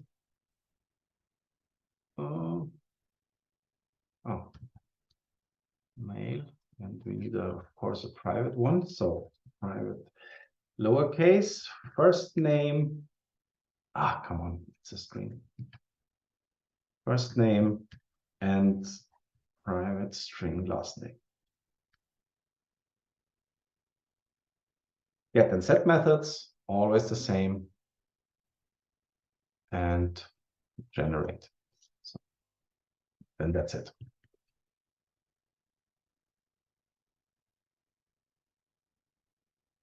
So what we have done so far, we created two classes as a data structure for our database, book and author. For now, this is really nothing special. It's the same when you create a Hibernate data structure, for example. You also create these type of object with some more annotations and so on, but this is not necessary for EclipseStore. Just the pure photo at the end. Okay, but we need a structure to store these objects at the end, and this is when that brings me to the data root object. As I said, we have the data root object as an entrance object to my object graph, and what is the only thing which is needed is, let me create a private, let's call it final list. I use a Java utils list at this point, but there are many different possibilities to use. Let's call it books equals new, and let's use an array list at this point. Okay, so let's do the imports. Let's use the one, in that case, MicroStream domain books. Yeah, we don't need that. Let's edit. So okay. So also get and set us, and this is the data structure we need to handle our objects.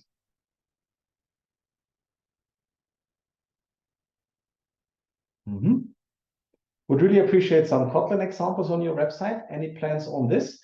That's a good question. I have to ask my colleagues, but I think that's a good point for our GitHub discussions. Just enter that request to the GitHub discussions, and I'm pretty sure that there are some examples already in place, but I'm not able to answer that for now. So please answer that in discussions. Why not using Java records? It's also possible to use records. I used records on the Advanced 2 training last year also. When it comes to the concurrency part, then records are very important. But for now, it's not necessary. So keep it simple is the thing, I would say. But you are right. Records make sense in that would make sense in that case instead of using finding. Okay, so let me just explain this again. So what we should have a DB class which contains the two most important elements, the storage manager and the root object. We initialize this on startup. So whenever we add or whenever we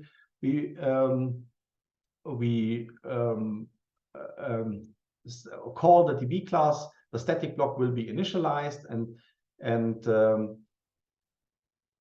EclipseStore will be started at the end, and we hand over the root object, and we used the root object at the end. We added a list of books, and we created the two domain objects, author and books. Yeah, some of you might ask, okay, why not to store a list of authors also? It's up to you. So for now, in that specific example, only the books knows its author, and that's okay for now. We don't need a list of authors anymore. Okay, so last but not least, we need one controller class, and this is because of Micronaut. And this is a part, I would say, you can copy paste this from the last branch. The branch is named create books done. Let me just switch to that branch. Close that, because it's more code to write, and it's not necessary to write all that stuff again. So let's switch to the branch 6 controller create books done. So I will want to discard everything. Come on. Yes, I knew that.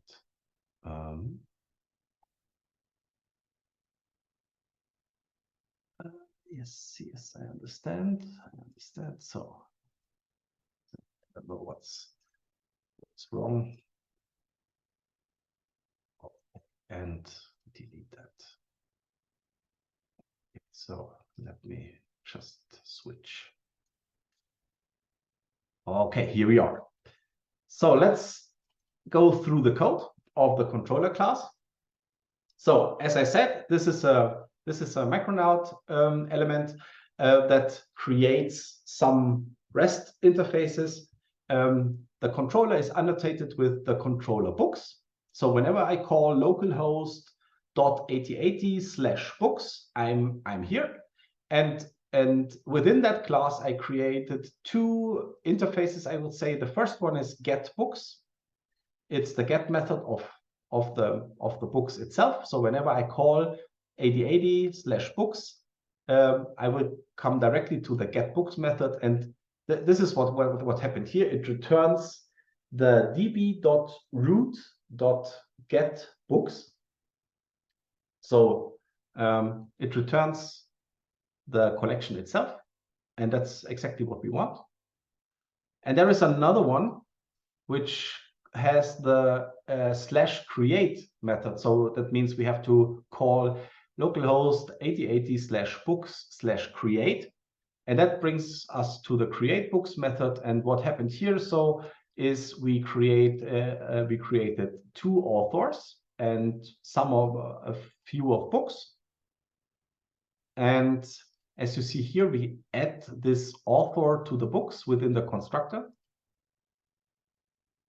It's a little bit different, so we forgot the constructor within our classes a few minutes before, but I think it's totally okay to switch to the branch. Then you see all the code, and at the end you see db.root.getBooks at all. So this is the part where the books are added to the collection within within our root object. And remember what I've told you, whenever we add something, we have to call the store method on the object which has changed. In that case, we added something to the collection, so we changed the collection, and that means we have to store the collection in the end. And therefore, I go to the root file and say get books. And that's it. And at the end, we get the response, book successfully created. Let's try it out. When you want to start it, just go to the application file, right-click on it, run as Java application. Should look like this. Startup completed. Server is running. You get the message here. Don't forget to enable annotation processing. That is absolutely necessary to have that. And let me call localhost 8080 books. So you see what happened now. So in that moment, or at that moment when I call the 8080/books, it brings me to the book controller class here. So in that get books, and this class accesses the DB class, and based on that, MicroStream EclipseStore is initialized, and it returns the get books, and it's empty. So it looks like this.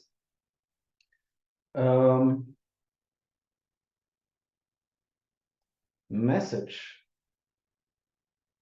Okay, so we have to check. Did you use the branch number 6, or do you have your own implementation? So I would recommend to switch to the branch number 6 controller create books done and try this again. That makes things easier. It's the same code, I'm pretty sure. Yeah, I think you missed something, but no worry. Just use the branch, and it makes things a little bit easier, I guess. After the training, you will be able to check what's going on your side. I think that's okay.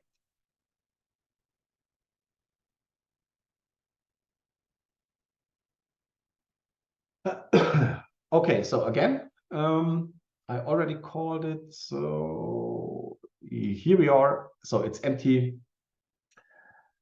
Page not found. I also switched. Yeah, makes sense to do that.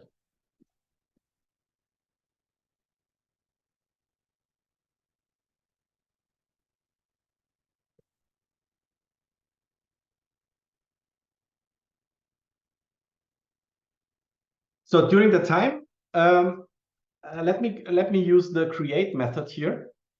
As I said, so I get the HTTP response, book successfully created. And when I now call the books again, I should see all that 4 books that are created now. And even when we start the application again, so we will see that specific books again. So it is up and running. Now we can directly call books, enter, and you see EclipseStore is starting, and you see the data here, and everything runs like expected. Yeah, of course, you have to. So without calling create, you should get an empty collection as a response. So I could do this the same. So as I explained, the data is created within the data folder here. So let me just delete the data folder, and the data or EclipseStore should be empty again, also in my case. So when I call books and it's still empty, you should get an empty collection. And when we call create, Now we see the data.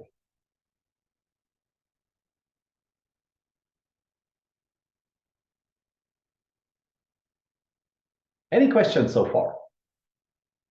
So I will give you some more minutes for troubleshooting your application, or as I said, ask as many questions as you have. There are mostly there are tons of different questions, maybe in comparison to relational databases and stuff like that, or in comparison to some other NoSQL databases. Yeah. Okay, so I'm back again. Well, let's give 1 or 2 minutes more. But during that time, we had one question that is really interesting. So I had to delete the data folder after switching the branch. Otherwise, I got failure. What's the reason for this? So yeah, basically there could be a lot of different ones, but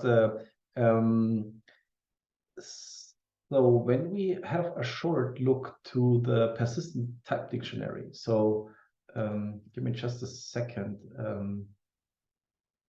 So let's refresh that.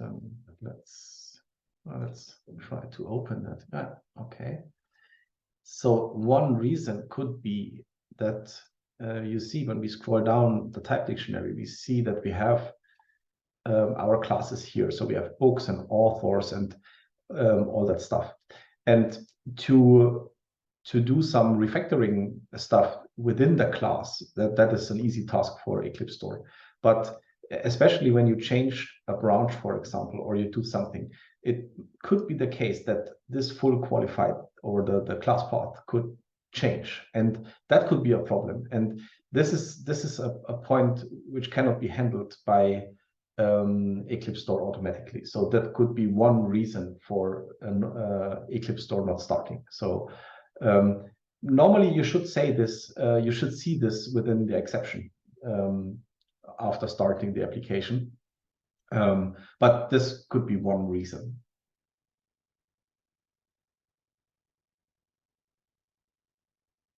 So that means some objects within the storage on the hard disk is created at the beginning, and then you change the branch and you try to start up, and the existing data model does not fit to the existing storage. That could be. Yes, yeah, it could be handled, of course. So this is one example which is handled within the advanced training. So to change stuff like that. This is also a big topic within our documentation to do stuff like that. Okay, so before we go into the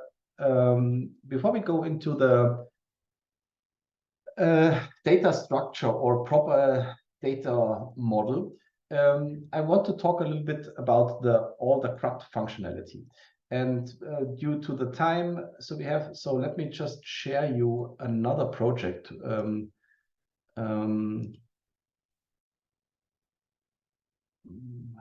There is one, and it is named MicroStream CRUD operations. Here's the URL for you. So I already checked out that project here. So it's part of, so we no longer need this one. Let me just clean up a little bit. Okay, here we are. You see the data structure within that project is very similar to the structure we had before. There is a small difference within the DB class, and it's the way how we initialized EclipseStore. And within that project, we used the XML file to initialize EclipseStore, and which is down here. See that? This is another way to initialize, to have an XML file like this with all the configuration stuff in it. And this is the way how to initialize. This part here is the Micronaut part to load the XML, and this part down here is the way how we initialize that. And we use the embedded storage configuration, say load, and within the load we have to hand over the resource, and that's it. So this is how it works basically, but the normal things are quite similar. We have a storage manager, we have a root object, we have a data root here. It's the same with roots at the end. We have the two domain objects are the same with some more fields in it, just to show you it's not only strings that can be handled, it's possible to handle local date and big decimal and so on. And there is a controller, and that controller consists of a lot more stuff. I want to go through this controller, and I want to give you an idea of what happened here and why is that implemented like this. And there is another point. You see the method load mockup data. This is also really straightforward. I created that load mockup data to create data out of that two mockup files. There are two JSON files within the project itself. One is authors and one is books. And each file consists of, I guess, 1,000 or something like this. Yes, it's 1,000 types of books and authors. And whenever we start the application, these JSON files will be loaded as dummy data, mockup data, whatever else. So, and let's move on through all the different CRUD operations. We started to talk about that when we insert stuff, but this is again one project which has all the different type of CRUD operations in it. The first one is the create. We already have seen that. A little bit different to the first we used. So first of all, we load a list of books and we call it all created books.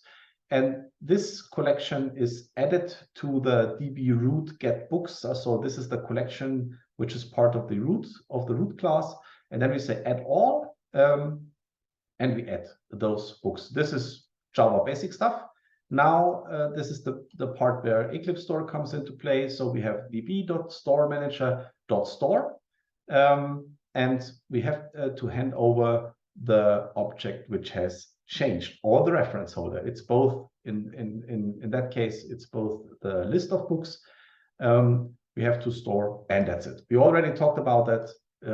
This is really, really easy. Just to stay there, I want to explain that a little bit more in detail. There are some more methods. When we open that, we see store, and there are some more stuff which could be called. So we have two methods. They store all.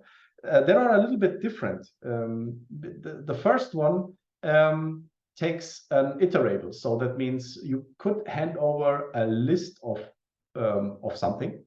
And in that specific case, what this method do is it stores each element of the list which is handover. So that means, let's imagine we have a list of 10 customers and we changed each customer. So we do the changes within the specific customer. And then we hand over the whole list.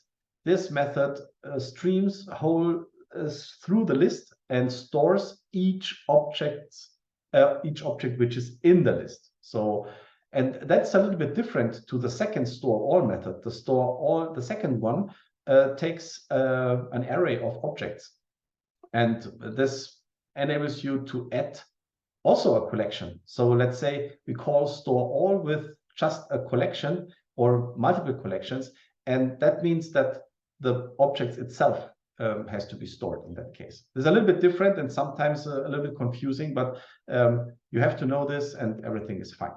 So the create eager and lazy store and so on, we talk about that within the advanced session, but I think it's important to know that we have the store method and store all, so that enables you to store multiple objects at once.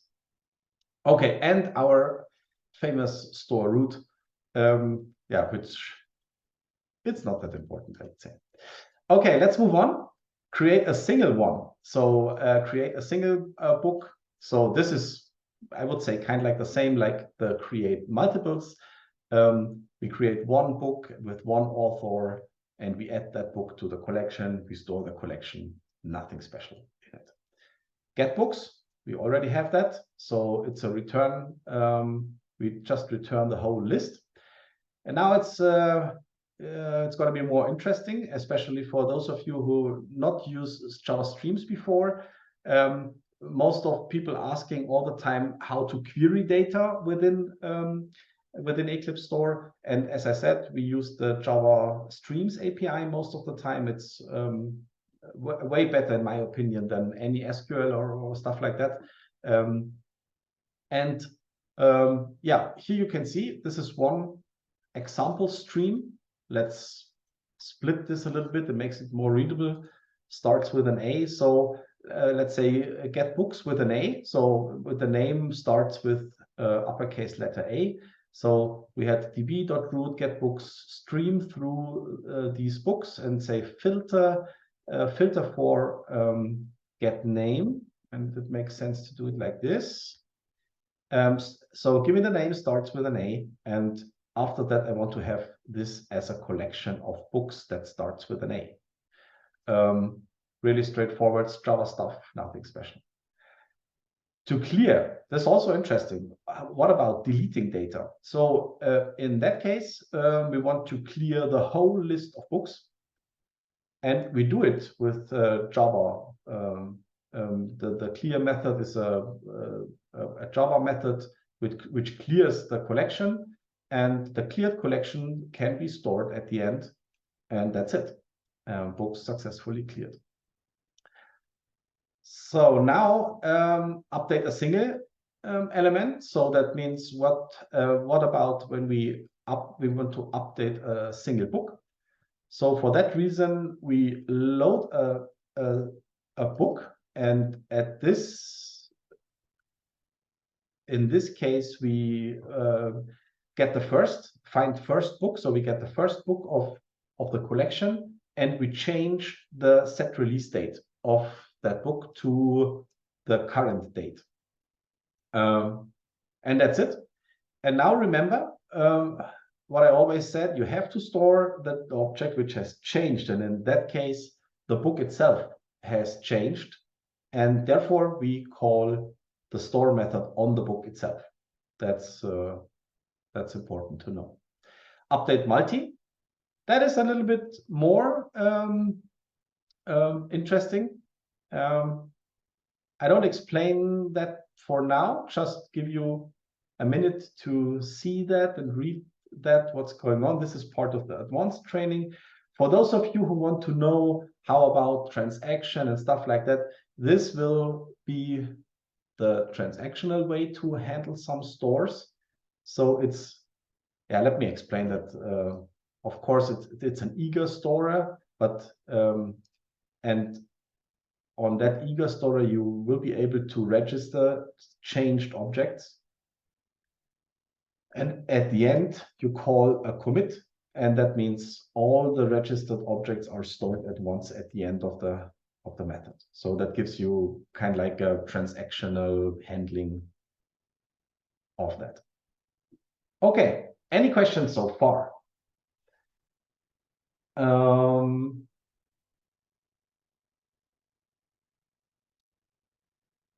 Okay. So everything is quite easy. So let's move on and let's talk about the data structure, which is really important to understand. What are the most important elements within an object model? So let me just share you that presentation.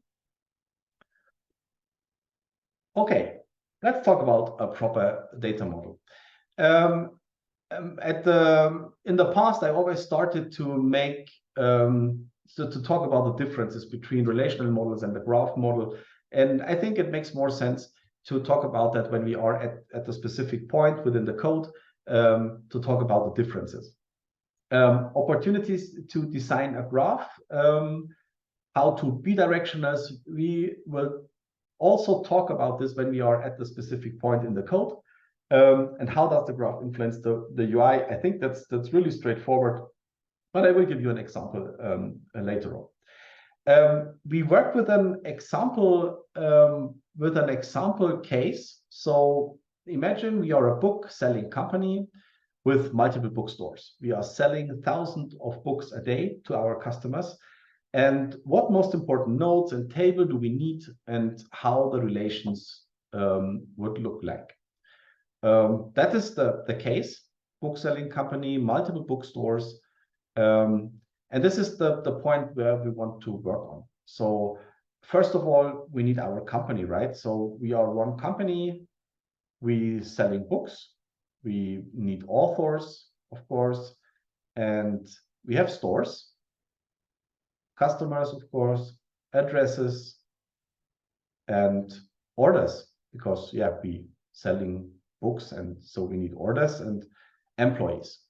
Okay, these are the objects what you want to work on, and this is the structure could look like. So let's say we have one company on top.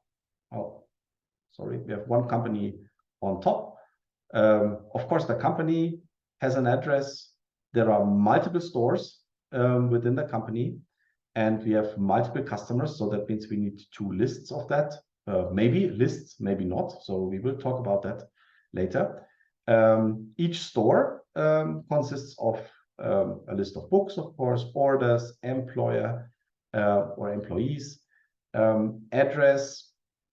Also, there is one address for each store. An employer has an address, and book also has an author.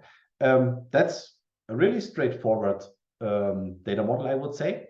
But let's have a look in detail. What could go wrong when we plan that data model? And therefore, I jump into the Java code because let's do it right there. I use the basic example once, and I will stop at the specific point when it's going to be interesting. Okay, so let's close this. We don't need this no longer. Okay, my company. So normally my company is the first object on top of the graph. So that means my company could be our root object, but it don't have to. So maybe you say, okay, maybe it's possible to have multiple companies. Then you should have another root object on top to have a list of companies in the end. But in that specific case, my company is the root object, and this root object consists of multiple customers and, of course, books. So, but we have to create a book object first, and let's call it book. Okay, what do we need? What fields do we need for a book object? So we already created one, and let me just do this for you. So let's say private string name and private. Yeah, that's it. Just do the name, and that's all. At this point, people always ask the same question. What about primary keys and foreign keys? This is a question. So let me ask this. Let me bring that question to you. What would you do? What would you say? Do we need a primary key or foreign key stuff in EclipseStore? What would you say?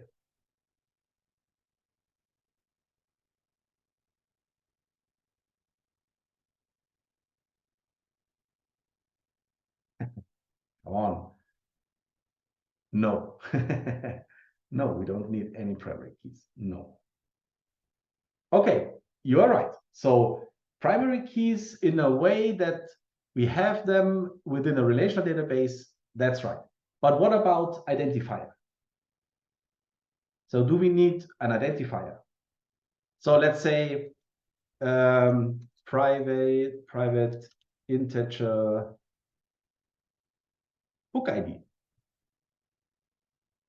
So it could be an identifier, right? So, but is there an identifier which makes more sense to books? Yes, an ISBN, that's great. So that's the first possible, that's the first thing you have to consider. Does it make sense to have a book ID which is only used for consistent purposes? So remember, a relational database needs the primary key, the foreign key for keeping stuff together, right? So to bound a book to an author, for example.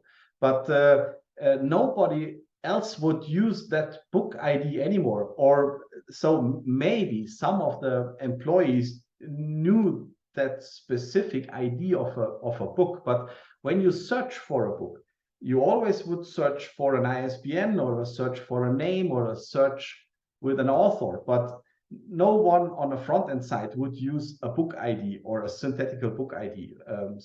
And therefore I would say, whenever you can, use a business logic related ID or identifier to keep it, to keep it unique, I would say. And therefore, I think an ISBN is a great way to have an identifier, and we don't need primary key anymore. So that's the first point. Okay, so as I said, we have to store that book somewhere, and this is what we have already done. So we need a list, or we need a collection. This I think that makes more sense in our company, right? So within the company, so does it make sense to have books in the company? Let's jump back into the presentation. Let's say this is the company. We have stores in between, right? So it makes sense to create a store element. So let me do that. Let's create a class which is called store. And this class contains a list. Let's use a list in that case, private list book. Books equals new array list. Okay, that's it. Let's create a get and setter.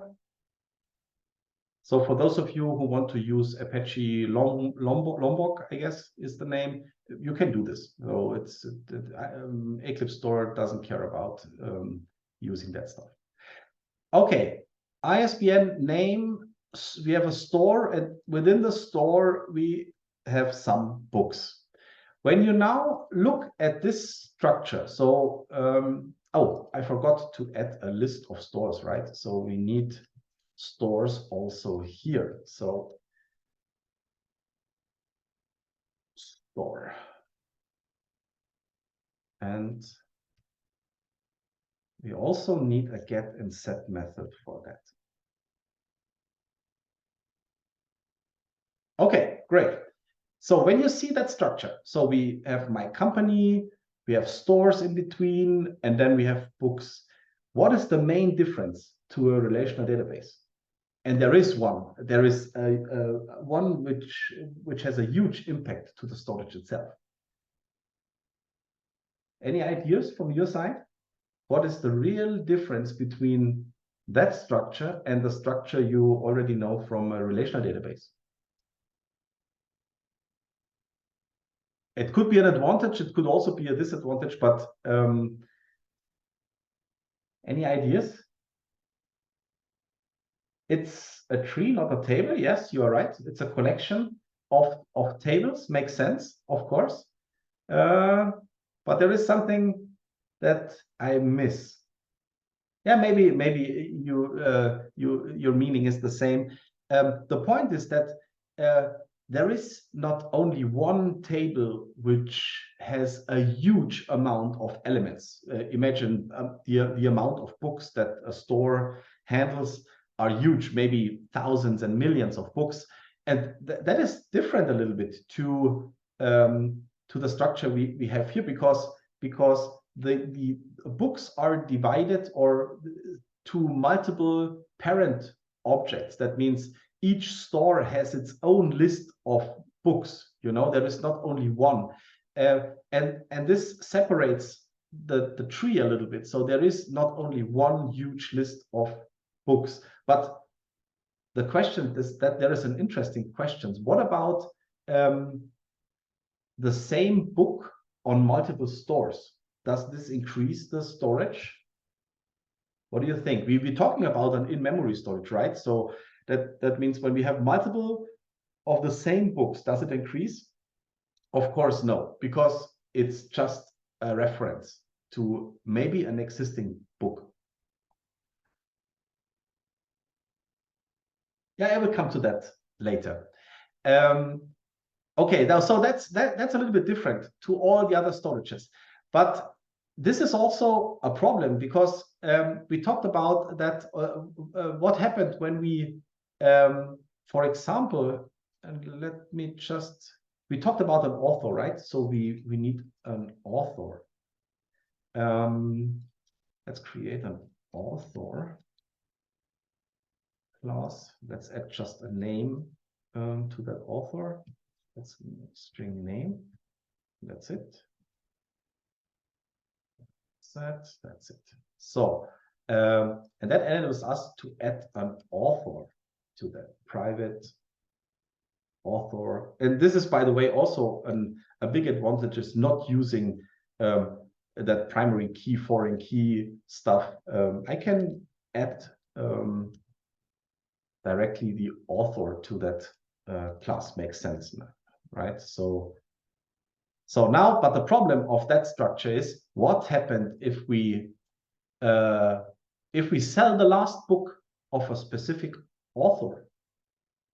What happened to our database? So let's say there is only one book left of Stephen King when we sell it, so we can't find the author anymore, right? So the author is gone within my store. If we want to have a list of authors, we are no longer able to find that author. Yeah, the author will be garbage collected. Yes, because if the book is deleted, also the object below the book will also be deleted. So and is gone at the end. So that means we lost the author Stephen King. So and therefore we need a different solution. That means even when we have a tree, sometimes the business logic or the business needs forces us to create a list of authors, maybe on the company level or maybe on the store level. This is totally up to your business logic, but it makes sense in some cases to have an author also on that level.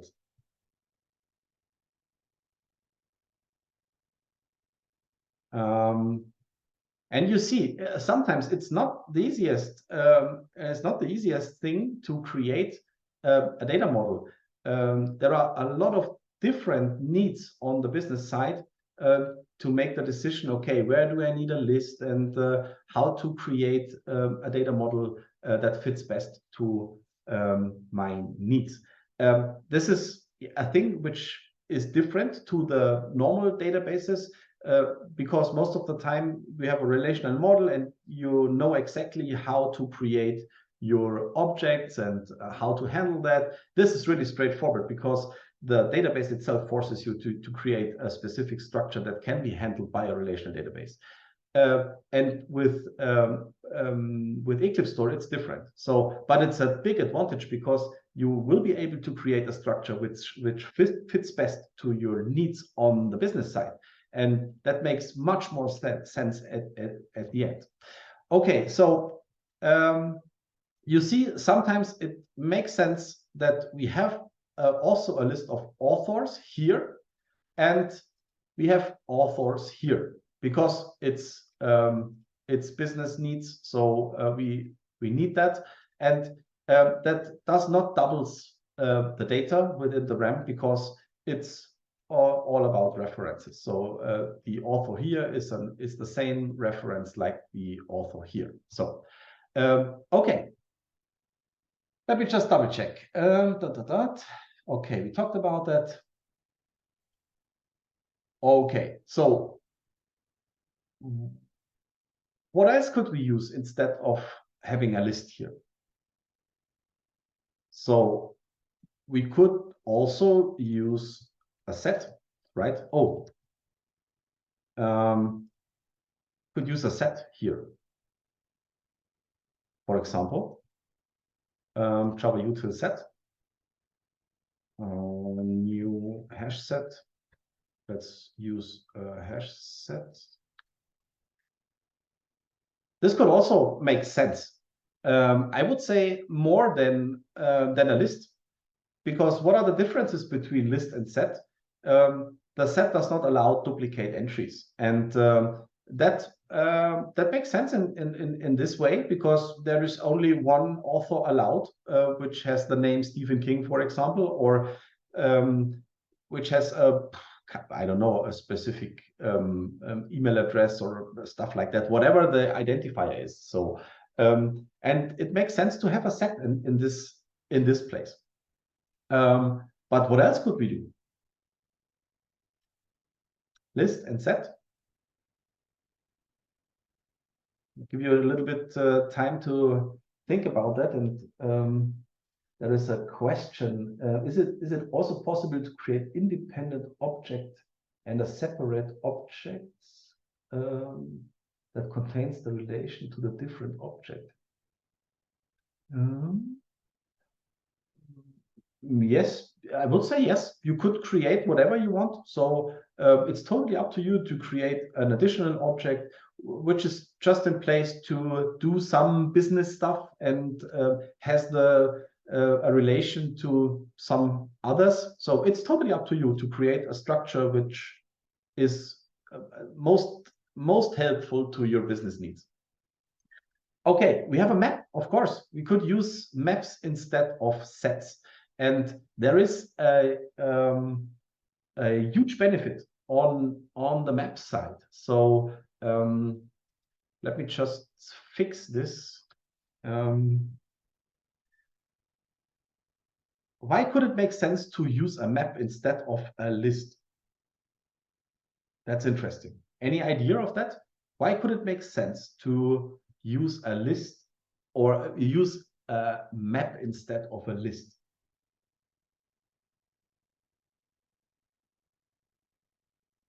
Now it's going to be that could be interesting. So because this is also a reason why some people struggle with the performance sometimes of EclipseStore, especially when they add thousands of data per second, maybe, yeah, to EclipseStore. Use of tiny keys. I think so. Let me go into this. Sometimes when we have a list, for example, let's mention. You remember what I told you regarding what happens when we store an object. So that means the whole object will be attached to the end of the storage itself. Now you might say, oh, okay, now got it. So that means whenever I store the list, the whole list will be added to the end of the storage. But this is only the half of the truth, I would say. It's not the list with all the values in it. It's only the index, which has to be written again and again. So that means whenever we store a list, the store increases the more the list increases, right? So you know what I mean? So the more the list grows, the more does it take to store data in it. And in some parts, it could make sense to do not use a list. And therefore, it makes sense to have a hash set, because the hash set or a hash map, for example, could help you to solve that problem. So, and let's use it instead of a list of books, right? So we could do it like this: private. Let's use a hash map, and let's say we have a string here, and we have a book, or we have a list of books here, equals new new set. Oh, new. Come on, new hash map. Okay, let's call it 1. So this is just a book. Let's do it like this. Master of copy and paste. Okay, here we are. What do you think about that? Does it make sense to you to use a structure like this? Or we could, let's do it like this. We could do stuff like this.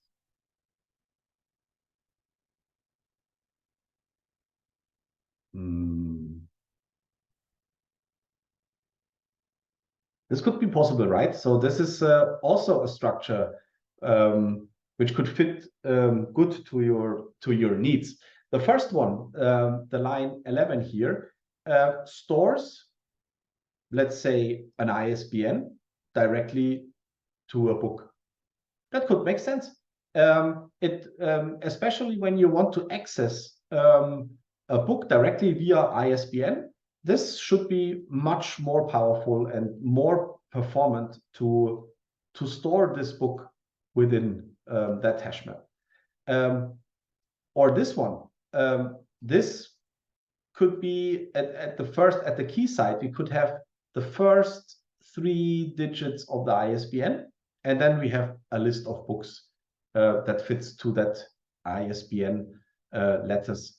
So that means with a hash map gives us the possibility to create an index based on the data, especially when we have millions of data, for example. It makes really sense to create a hash map to store things like that. And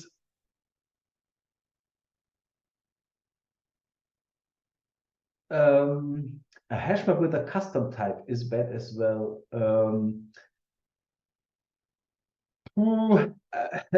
I think, yeah, with a custom type as a key, sometimes, yeah, it will work, of course. I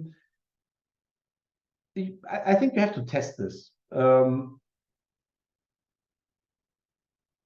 But yeah, you are right. So the problem is that the ISBN as a custom object needs more RAM on the RAM side because of the object itself.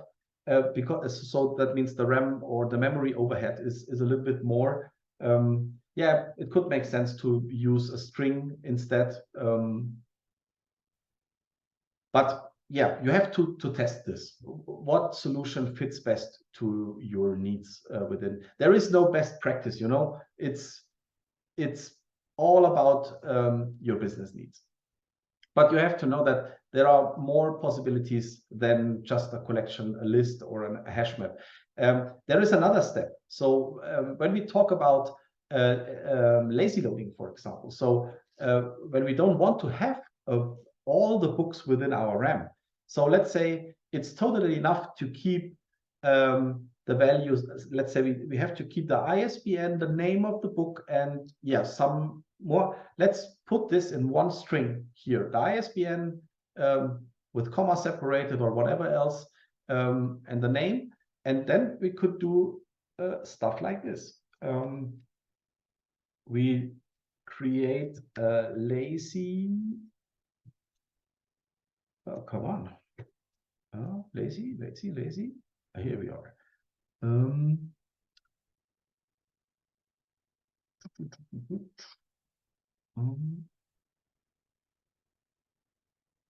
And actually be able to do this. A lazy list of books. So, and on that side, we have the it's lazy.reference. Ah, sorry, I have to double check this. Give me just a second. No,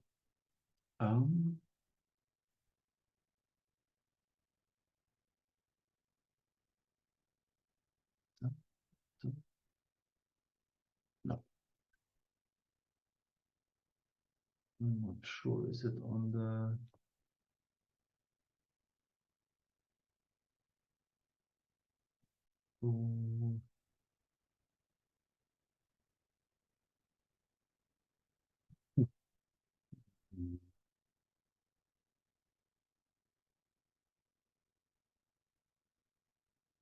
Ah, okay.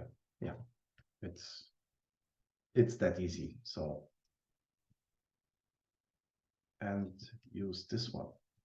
So that enables you to keep the whole information of a book on your hard disk. This is how the lazy wrapper works. So that means everything below here within that lazy stuff stays on the hard disk as long as it is needed.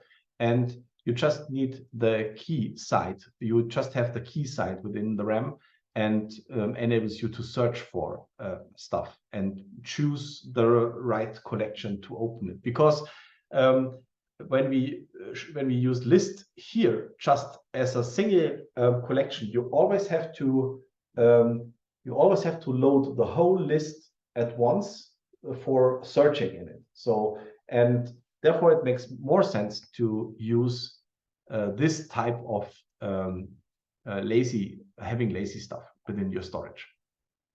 You see, there are a lot of different possibilities, and I think that's one point that makes EclipseStore in some parts more complicated, but on the other hand, it gives you a lot of more possibilities to create a proper data model that fits best to your data and to your needs, and a lot more possibilities. Okay, any questions so far regarding the proper data model? So I think the basic stuff is creating a data model is really straightforward. So to create a structure, to have lists of customers and stores and so on, this is what we already knew when we work with Hibernate and so on. This is, I would say, totally the same.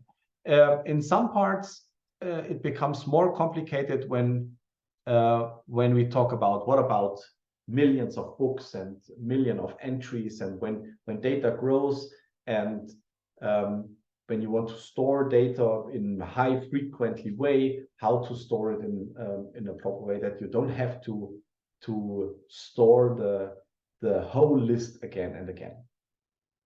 And yeah, sometimes, or in that case, you have to consider this. Okay, just to summarize that a little bit more, there is one page.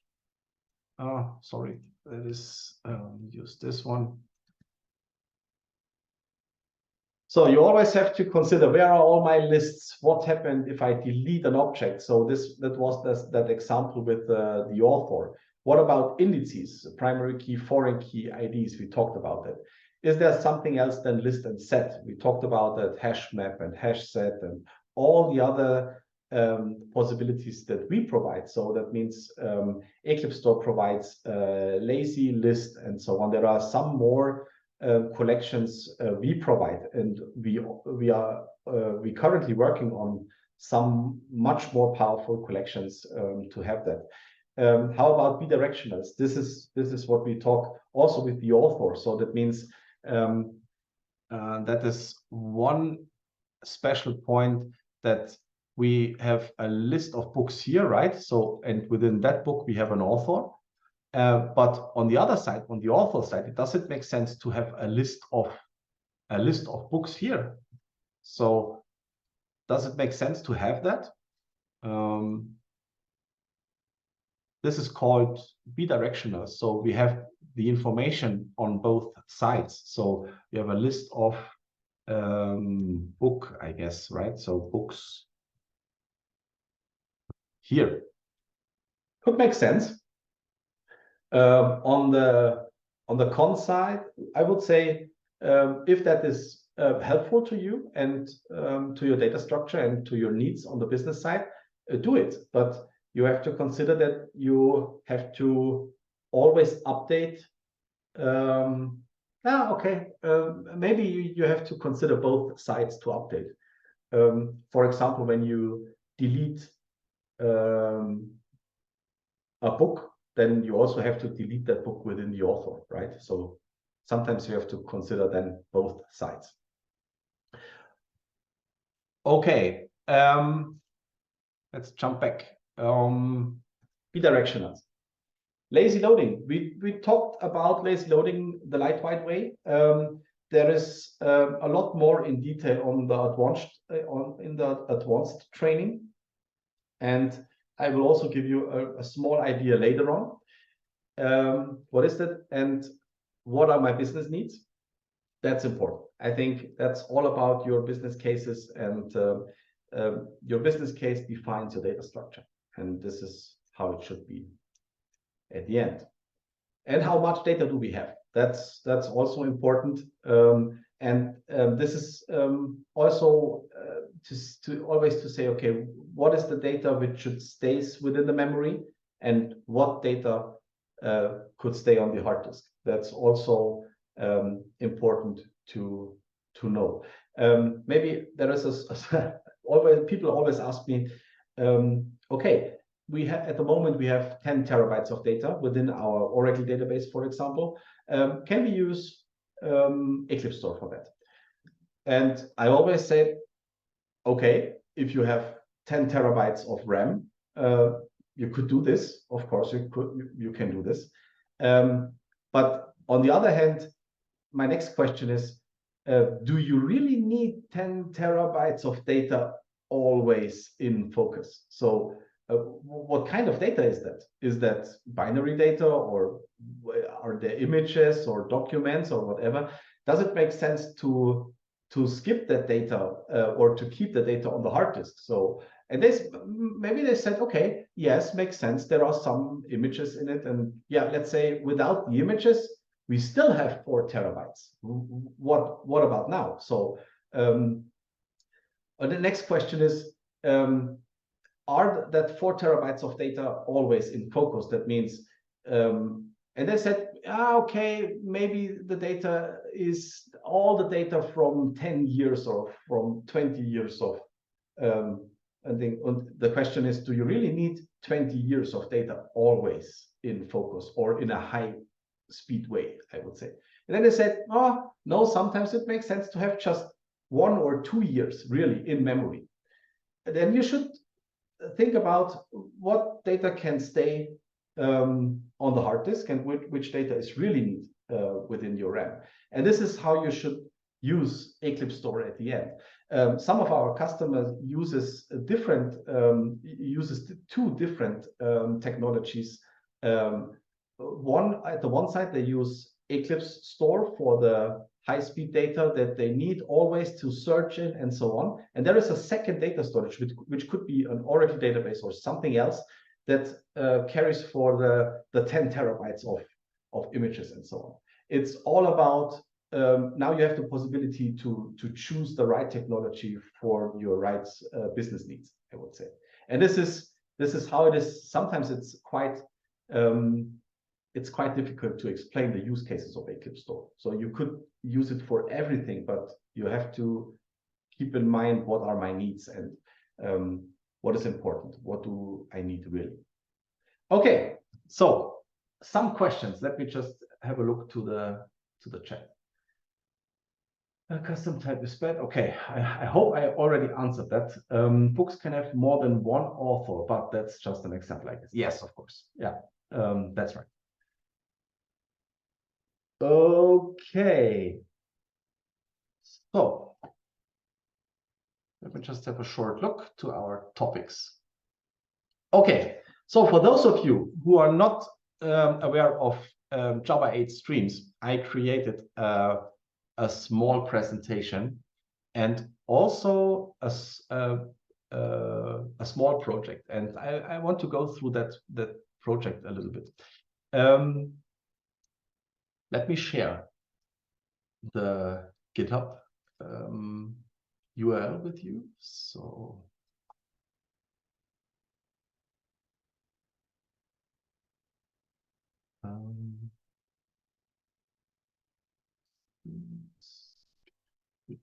where is it?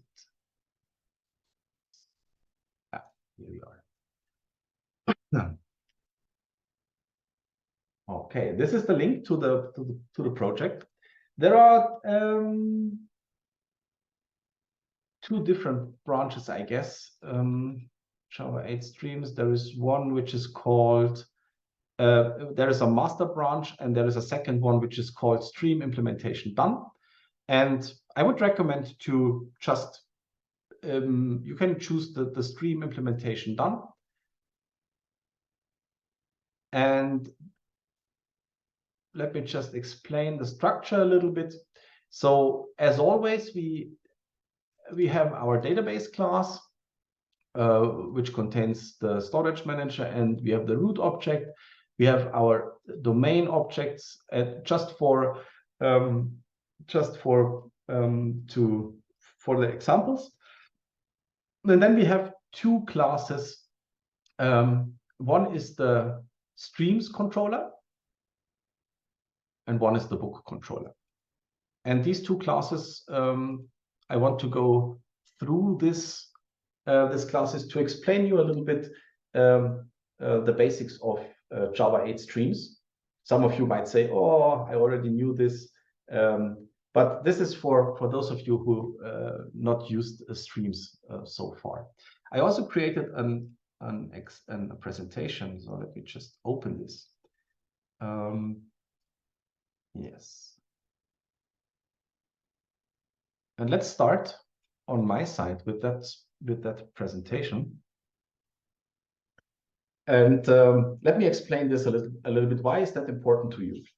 It is important to you because there is no SQL language anymore within EclipseStore. And that makes totally sense because we don't have any remote system anymore to send the SQL there and get the result and stuff like that. We're using the queries directly in memory, and that is what it should be. And that is the question: what is a stream? At the one side, it's an aggregate operation that computes a single value from a collection of values. That means we could have max and min and stuff like that. And yeah, it computes a single value. It could also compute a single object, I would say. The result could be a primitive value. So as I said, max or min. But the result could also be one customer. So that means we have thousands of customers, and let's search for a specific one. Then this should be possible. And it's also possible to search for a list of customers. So we already did this when we searched for a customer or for a book. Name starts with an A. Yeah, so I guess a book or an author or stuff like that. Doesn't matter. And it could also be void, because a stream is also able to operate through a list and doing stuff on that list. So in that specific case, it operates, or it returns void. And there is another point: it could return an optional customer. That means optional is an object which could contain a customer or is empty. So that makes sense in some parts. Let's see. A stream could also be a sequence of data elements supporting sequential and parallel aggregate operations. This is also a definition of a stream.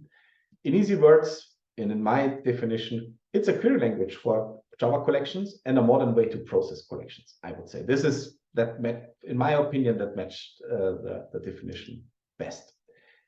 Let's have a look for some basic streams. And I like that much because this is this I haven't used this before, but you see that, by the way, you see that also in the within the IDE. So it's the same here. The in stream, the array stream, and it's the same what is here on the presentation. So we have a stream of these integer elements, and then I could say for each, and it gives me every single integer value of that stream.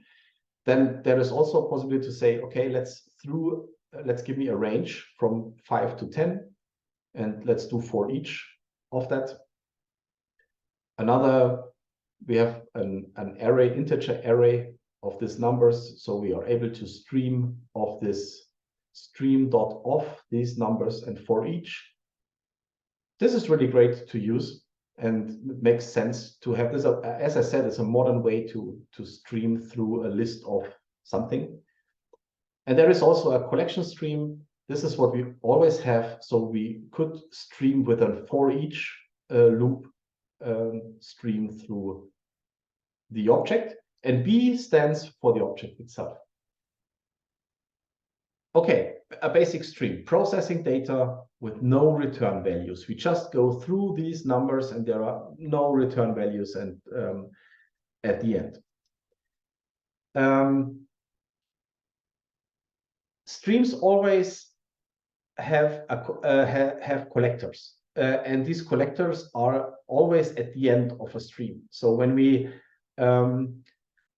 stream through some books, for example, here we stream through the books collection, and the stream keyword is part of that, and we want to have an array at the end. So in that specific case, we get an array back.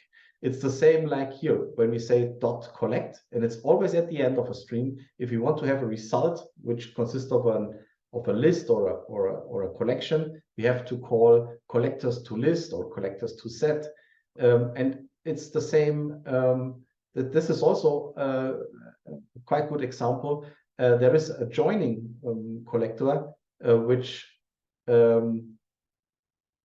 let me just say, which joins the elements of that list, and the return value should be a string, I guess. So let me just double check. It's also part of the array lists. But where is it? Books. Here is it. So yeah, it creates one string, and it returns a comma-separated list of cats and dogs and mouse and mice and birds and so on. Okay. The collectors, always at the end of a stream, I would say. There is another collector.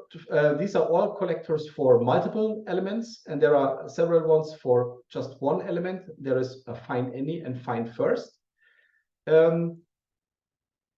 In some cases, you would say, okay, they work the same. When I search for a specific one, it doesn't matter if I find any, which is the one I searched for, or I found the first one. In some parts, it's the same.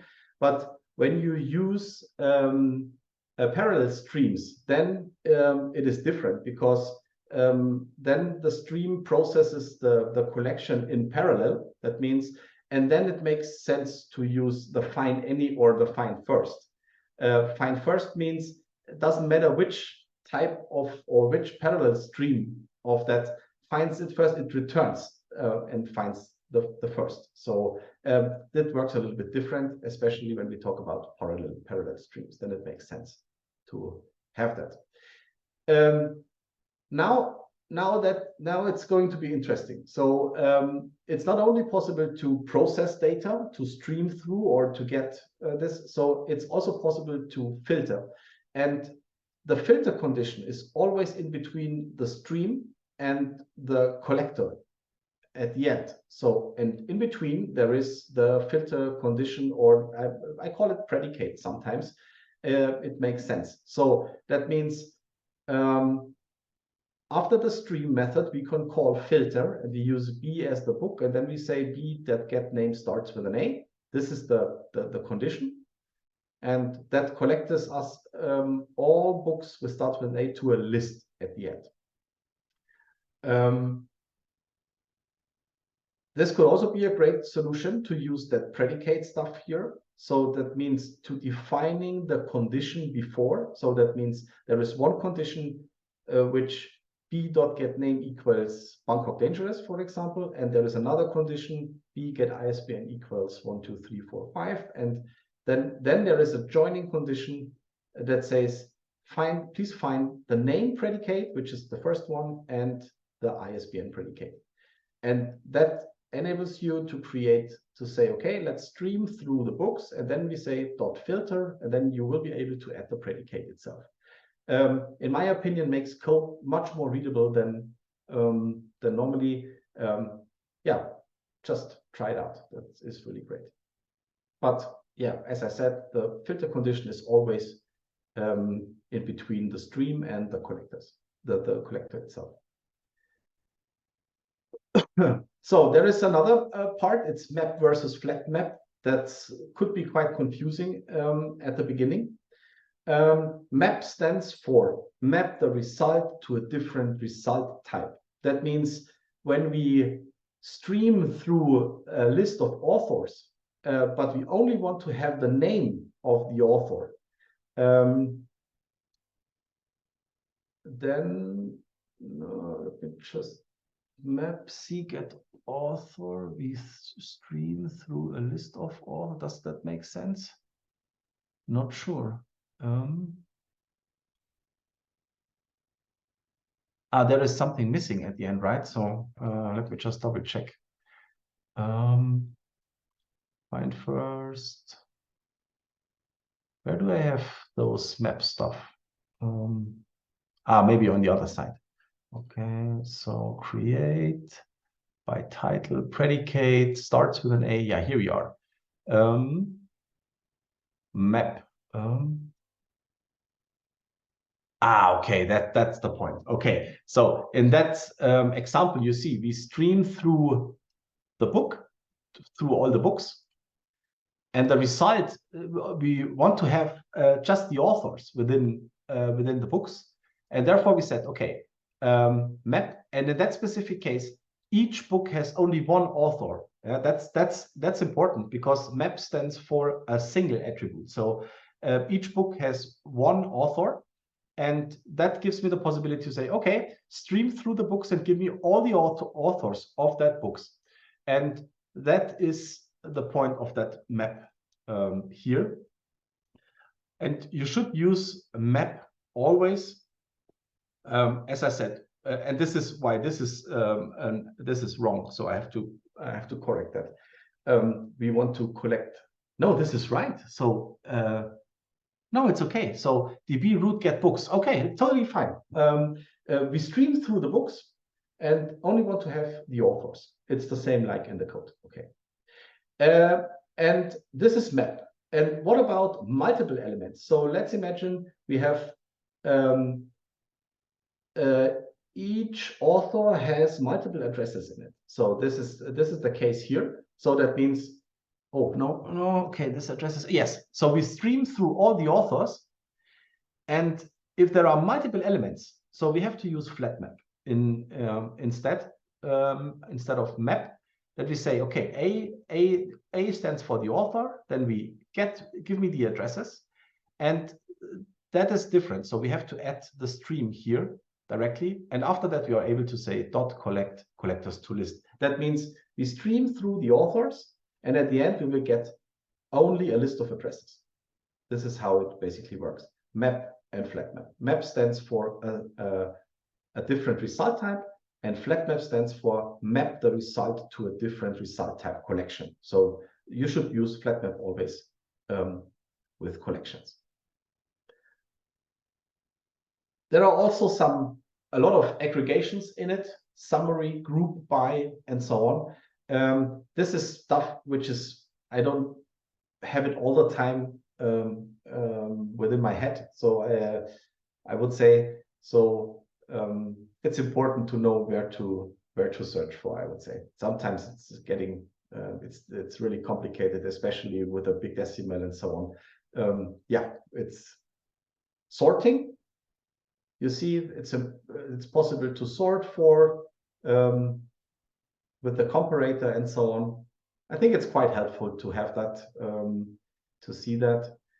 And I collected all that stuff within examples within that Java Streams project, and it could be helpful to you to know, okay, how is it solved? Here we have those predicates, and this is all these get methods are working.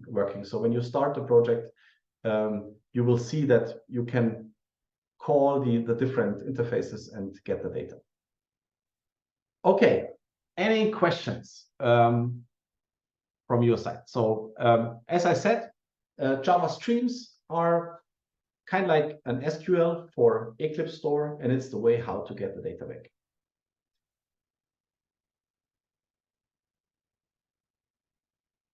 Okay, so there's one. I wonder how customers use EclipseStore in production systems. Are they using it as a complete replacement for relational data? Okay, so this is exactly what I explained a few minutes ago. Sometimes it is a complete replacement for a database. So we have that examples on the German insurance company Allianz, for example. They used it as a total replacement for their current existing database, which was a MongoDB before, and because of the eventual consistency of MongoDB, they changed to a different solution, to EclipseStore, for example. But this is not what it has to be. So the point is that in the past we decided, okay, we want to store data, let's choose one database, and we took all the advantages and disadvantages of one solution. And why doing that? So choose high-speed database and storing data with EclipseStore for that part of data which is really needed, and choose another storage technology for data, let's say for archive data and stuff like that. The main benefit is a lot more than no OR mapping anymore. So when you have a look to some benchmark tests, you will see that around 40 to 60% of performance goes to object mapping, especially when you have big objects and Hibernate and stuff like that. So that makes data mapping so much more, querying data so much more slower, and mapping becomes always a big problem. When the database grows more and more, then you will have performance problems. So performance is one part. A next part is the usage of CPU and RAM at the end. You will not have that much heavy CPU load anymore. So your machines could be much smaller than before. The point is, many people always say, okay, but it's in memory, right? So I will need a lot of RAM at the end. The point is, when we have a structure like, let's say, an application on the left side, then we have an application server in the middle, and at the end we have a database. We always need RAM for the database, and RAM for database is really expensive. So, and we need RAM on the application server side, right? So we always count the RAM in the middle on the application server, but the database itself needs RAM too. So, and the point is, the more concurrent user you have on the application server side, the more data stays in the RAM anyway, because it's loaded from the database. So that means you have to put data on your application server, and you have to put RAM to your application server, and you have to put RAM to your database. And why not put both sides together and create one system that needs RAM for in-memory processing the data? It doesn't make sense to send data somewhere that data can be stored there. That makes no sense. You can store directly the data directly at one machine. Why to send data somewhere else? So that makes no sense. But there are a lot of more advantages on the EclipseStore side, and I think it's a little bit, it's an architecture thing. You always have to consider the whole architecture at once. Okay, some more questions. It's a different mindset of storing data, or a different approach. And also people asking all the time, what about when we have multiple clients consuming the data? So then we always recommend to use REST or some other solutions like messaging queues and stuff like that. Okay. So we have another question. What is the best practice if you anticipate frequent model changes and the requirement for multiple mode versions? Okay, I hope I get it right. So, okay, we have frequent model changes, got it, and the requirement for the preserve of multi-mode versions. Can you explain that a little bit more, especially that multi-mode versions? So do we need multiple, or do we need different versions of an object at the same time? Is that what it says?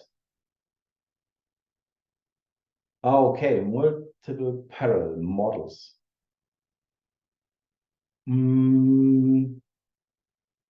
Okay. How do you solve that on other databases? So when you need a second table, right? With a different structure.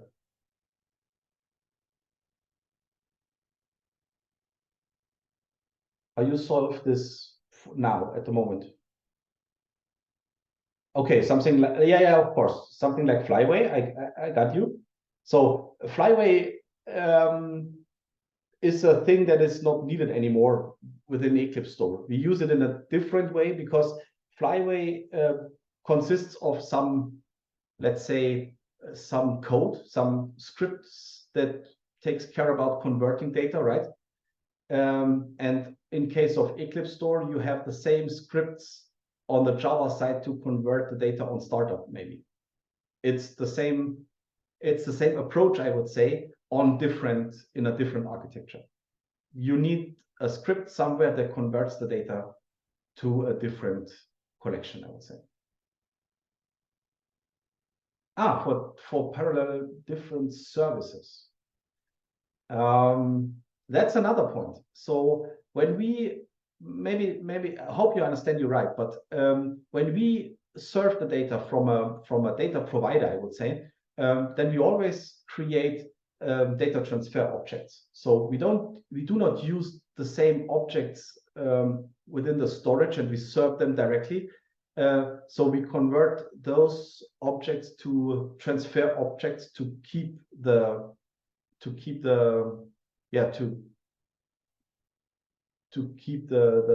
load of the REST services as small as possible. Hope I get you right. So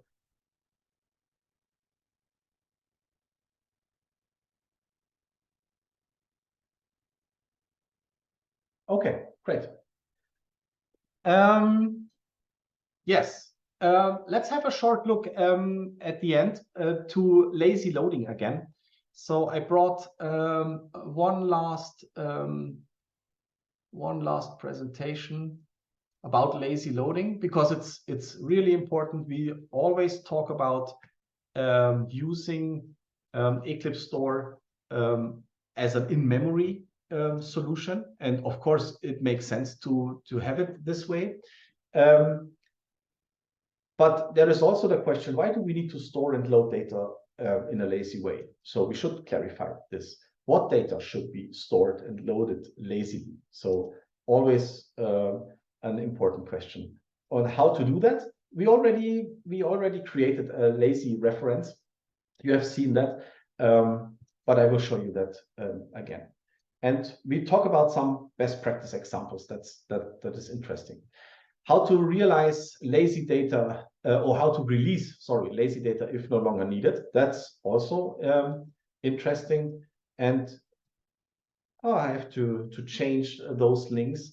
You will find that part also within our documentation. But why lazy reference are important?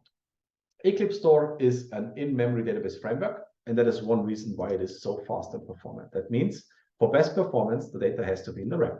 That's clear. But in some cases, it's impossible to hold the data inside the RAM, especially when binary data comes into play. Yes, that's true. So when we have binary images or documents, it doesn't make sense to have those type of data always within the RAM. So maybe yes, but most of the time I would say not. And sometimes it's just unnecessary. So that's what I said, to hold all the data inside the RAM. Let's talk about archive data, historical data, which is not needed all the time. So that means we need a way to decide which data should be loaded in the RAM. And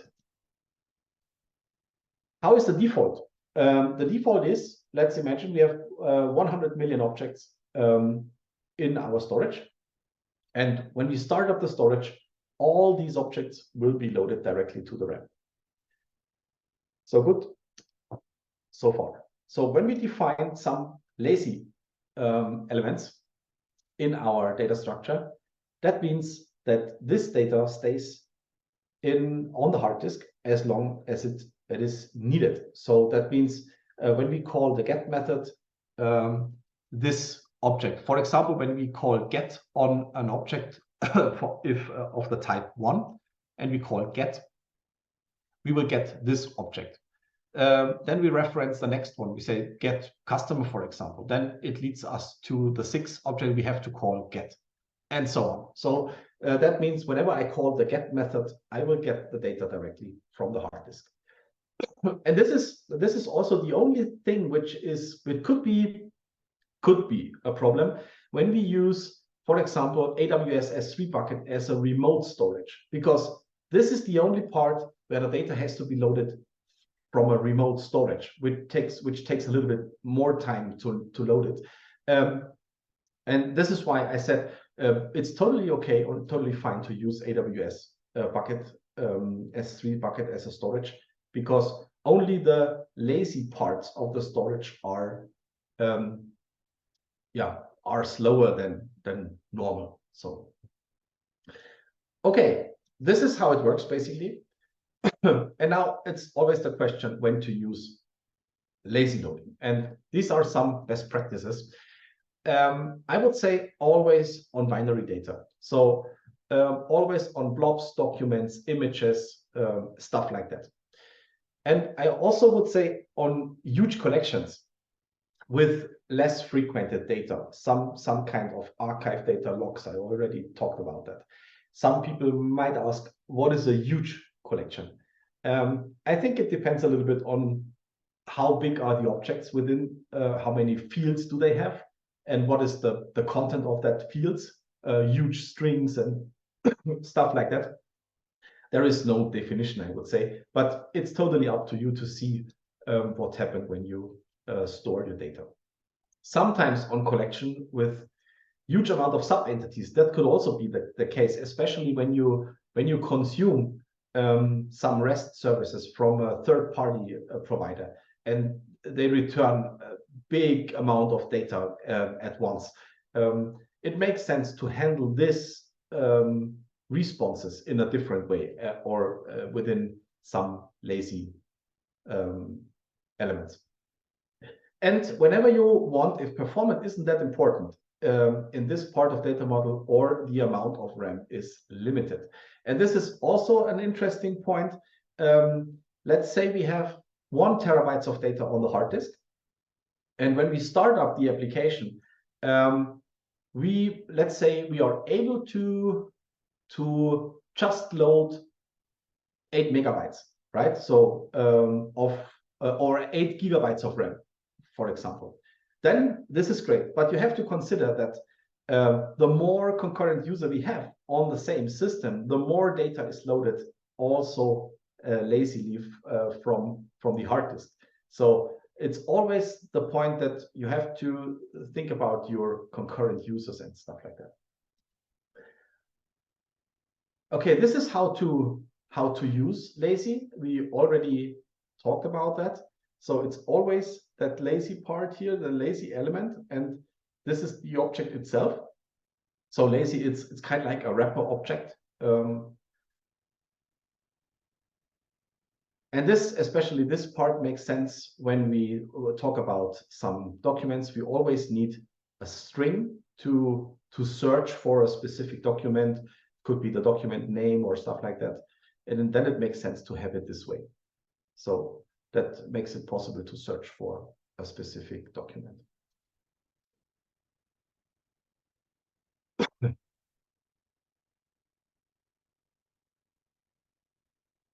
Okay, this is the easiest way to handle collections with a lazy wrapper.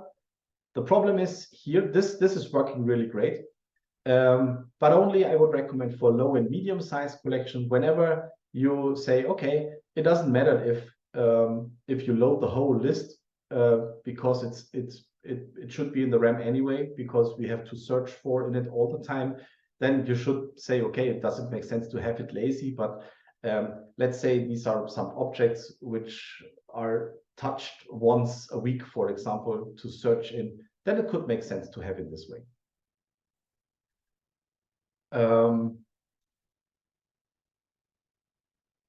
Okay, this is what we also seen in the past or some minutes ago, to create something like an index or indexing books, for example. We already talked about that. This is also interesting, how to release. There are two different methods that releases the data. The first one is one which is the automatic one. That means by default, EclipseStore releases lazy stuff if it's I guess 30 minutes untouched. Then it will be released automatically.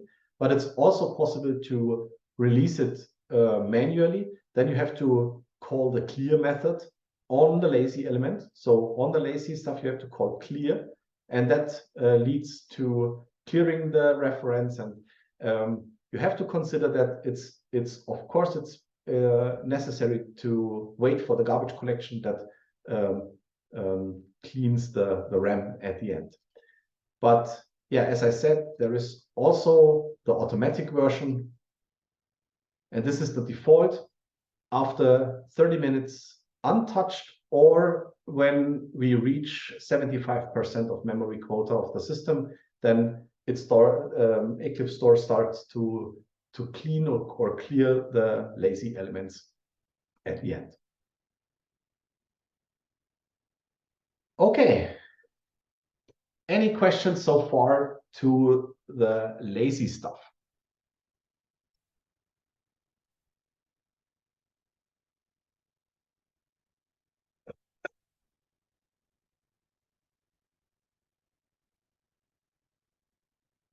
Okay, let me just say, looking seems to be solved.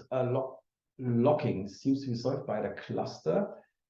I think locking is a part which is handled on the advanced training.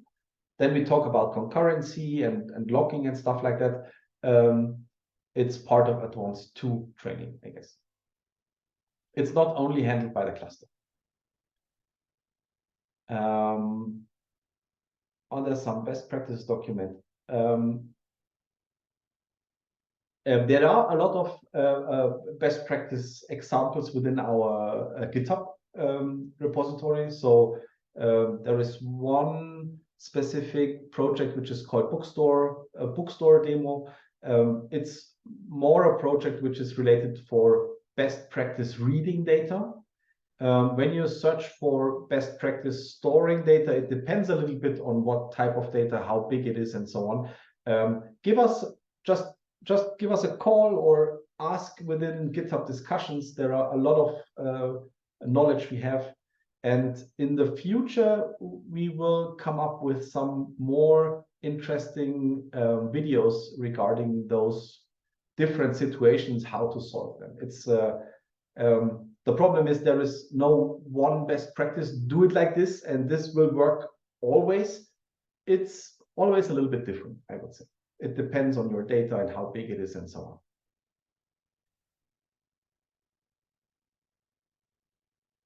But also, and we talked a lot about different, let's call it problems or issues, and you have to consider that you will get an insane and really insane amount of performance accessing your data. And this is, of course, it's a little trade-off, I would say. But when you need high-speed data, you have to deal with some more complicated stuff.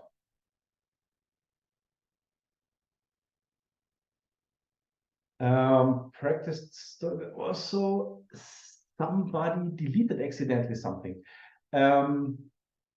This is that's a good question. How to solve that with other databases? If someone deleted something, maybe there is some stuff of archiving or some. I think it's always the same. It's the same. It's so there is no embedded functionality to handle that. But it's like all the other databases they have no functionality to restore stuff. They have backups, of course, but we also have backups. Backups is part of advanced one training. But if you just want to reset a small part of the database, you have to do it by yourself. So it's some logging stuff and Apache. What is this? Embers? Is it called Ember? Is that a framework for those activities? Okay, yeah. Hopefully that answered the question a little bit. Okay, there are 13 minutes left, so we are right in time. Enough time for your question, if there are some.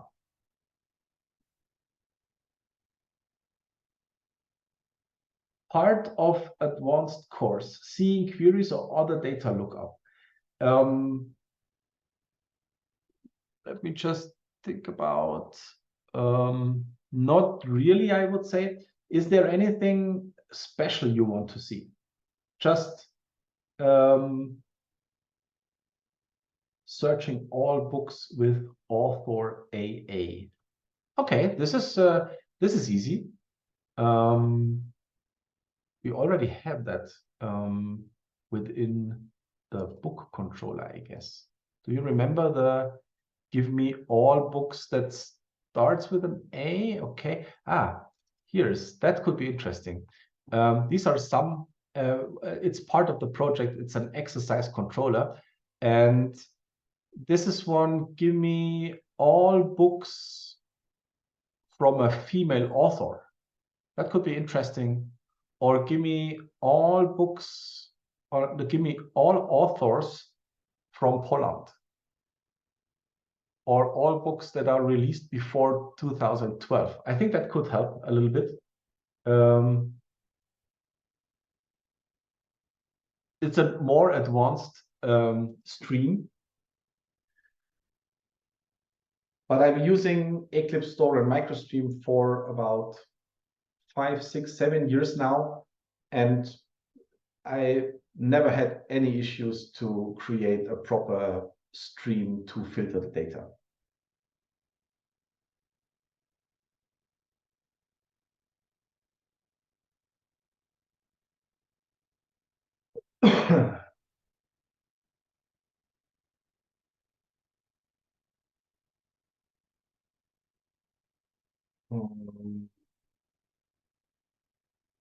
Can you give a brief overview which topics the advanced course cover and maybe what is on the product roadmap? to give you a small idea of the advanced training, this is the presentation of that. So these are the topics of the advanced 1 training. It's more about lazy loading, proper lazy structure and how to use it. This is a really deep dive to lazy loading to see what happened on the RAM size and how is the how much data on the hard disk creates how much RAM on the other side, and some proper lazy structures, they help a lot. Storing advanced transactions, rollback, and eager and lazy storing. What means eager, what means lazy. These are all parts of the advanced training. And we talk about legacy type mapping, what happened if data changes, adding new entries or adding new fields and stuff like that. This is all, this is part of the advanced training. And there is a third one, the advanced, but you will find all that stuff also on our homepage. Second one, that is the advanced 2 training. Let me just share this. Configuration advanced, to know what exactly can be configured, what are channels and why to use them, what is housekeeping, what's happened within housekeeping, a proper exception handling, transaction handling and rollback. And one of the most important topics of advanced 2 is concurrency handling, because you have to consider that all of the users are working on one object model, and so that means we have to deal with concurrency accesses. And this is one showing you best practices how to deal with concurrency accesses. Then a lot of customizers and stuff like that. And last but not least, we talk about the cluster solution. What is the architecture of the cluster and so on? How does it work? And so this is part of the advanced 2 training.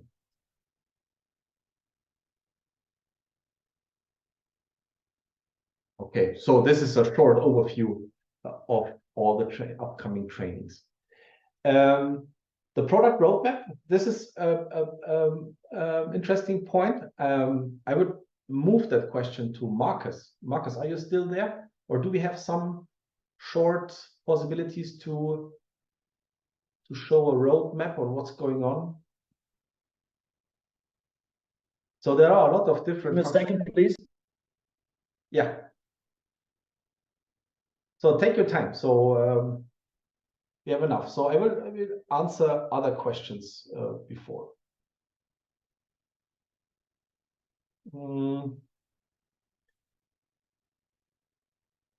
Okay, there is one question. There are some efficient ways for loading data from relational databases to an Eclipse store.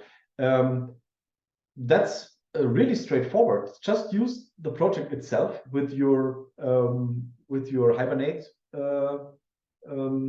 integration and add a storage manager or at the same time, and just read the data from Hibernate and put it directly to EclipseStore.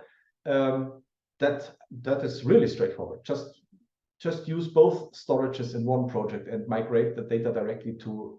At the end, if the data is migrated, you can delete all the Hibernate stuff and from your project, and that's it. It's also possible to use a CSV, of course, export import. But the point, I think the point is that the structure from the structure of the relational database or the structure of the Hibernate objects differs a little bit from the objects. So you will need some mapping logic in between, I'm pretty sure.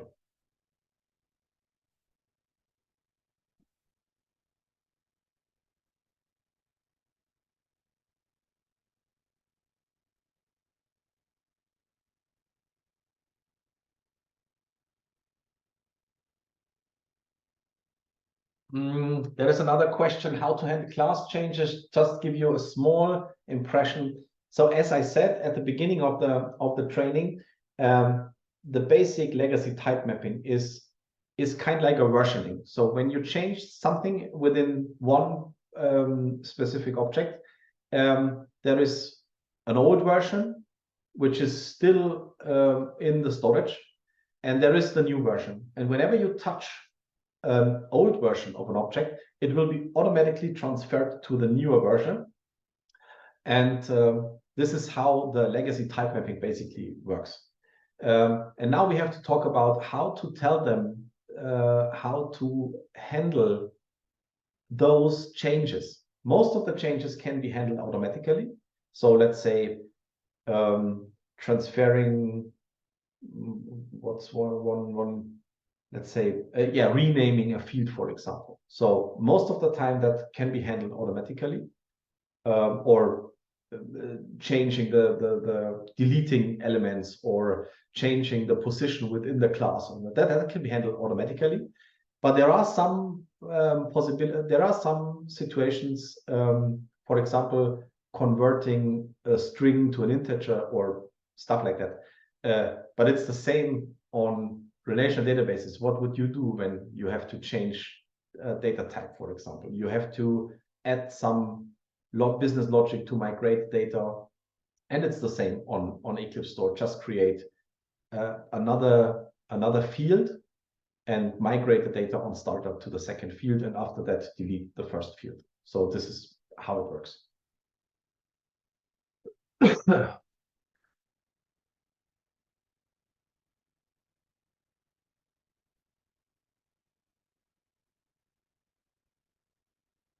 Mm-hmm.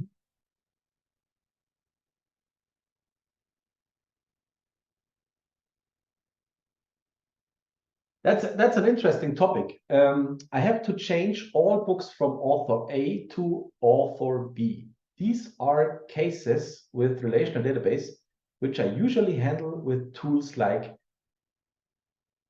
dbeaver. Okay, got you. So you use a third-party tool to do some changes on the database side.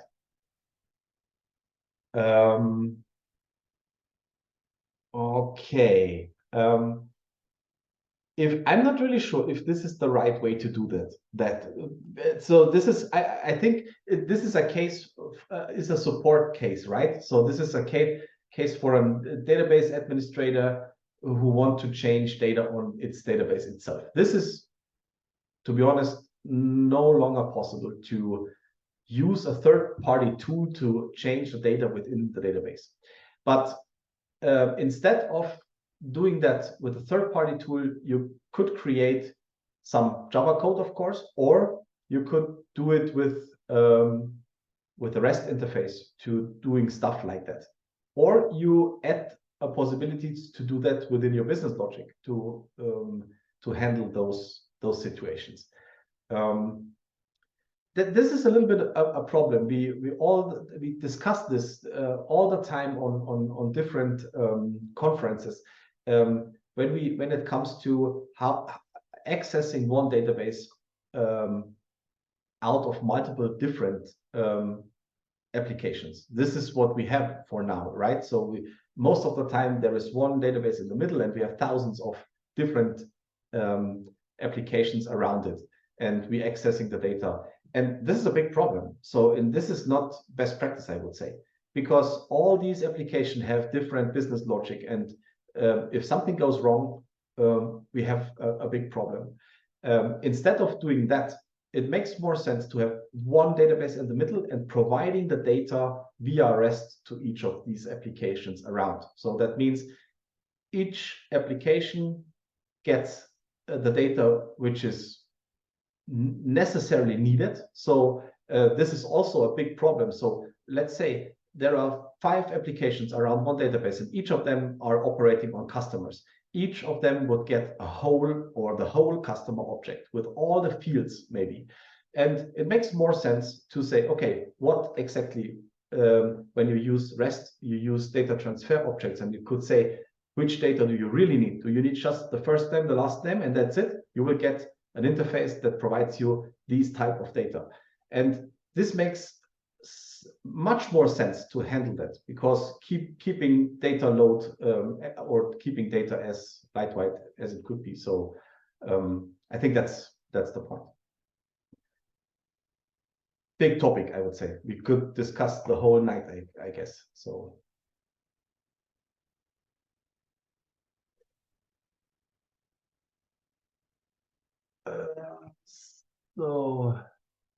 try to catch up with all the things within the chat. So let me increase that a little bit. Yeah, thank you, Marcus, for providing us the roadmap. Yeah, that's exactly what we're working on. So lazy collections, some parts of the lazy collections are already in place. We are working on improvements to access those lazy collection. That means when you access, let's say we stored 1 million objects within one collection, and we want to stream through that collection, that we page that collection in the background when we stream through it. So this is, and we working on performance improvement. We are working on the Spring Boot integration for now, Quarkus integration. They are scheduled till February. Of course, MicroStream Enterprise. Another part that we are working on in the background is the rescue system for the data storage itself, which is of course already in place, but needs to be improved. For that gives you the possibility to doing rescuing the data and stuff like that. Yeah, and there are some other stuff like GigaMap, Index API, and vector search. This is really advanced stuff and quite fancy stuff, and I'm really looking forward to that. Yeah, let's see what comes up next. So that's really great, I would say. So especially the vector search and index API, yeah, I'm really looking forward to that.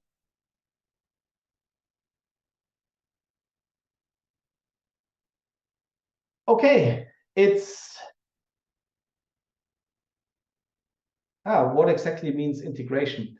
Some of the systems, especially with Micronaut or some other stuff, comes with a different type of implementation. So that means they uses things different. They uses a lot of annotations to configure stuff, and creating an integration for that means that, for example, EclipseStore could be initialized via annotations and stuff like that. Make it more better fitting to those frameworks. So that means integration. Making things easier to those people who are working on that frameworks all the time. So that doesn't mean that you have to use that, of course. So it, yeah, you see, we didn't use any Micronaut integration, but there is one in place, I knew, and but we used it the normal way, and it works really great.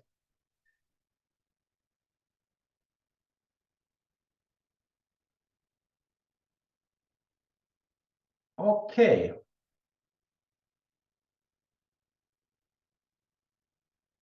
I think some of your questions will be answered on Advanced 2 or Advanced 1 training. And yeah, where to find the video? You will get a link at the end, and within the next 1 or 2 or 3 days. Then maybe we have to cut the video a little bit, and then you will get a link to that. Okay, so that's all from my side. I hope this was an interesting fundamentals training to EclipseStore. I hope you learned a lot, and it enables you to start with EclipseStore. Maybe when we talk, when we see us together on advanced training, then you could ask some more detailed questions about your use cases. And yeah, enjoy the time, try it out, let us know if something is wrong via GitHub discussions. And thank you so far. See you.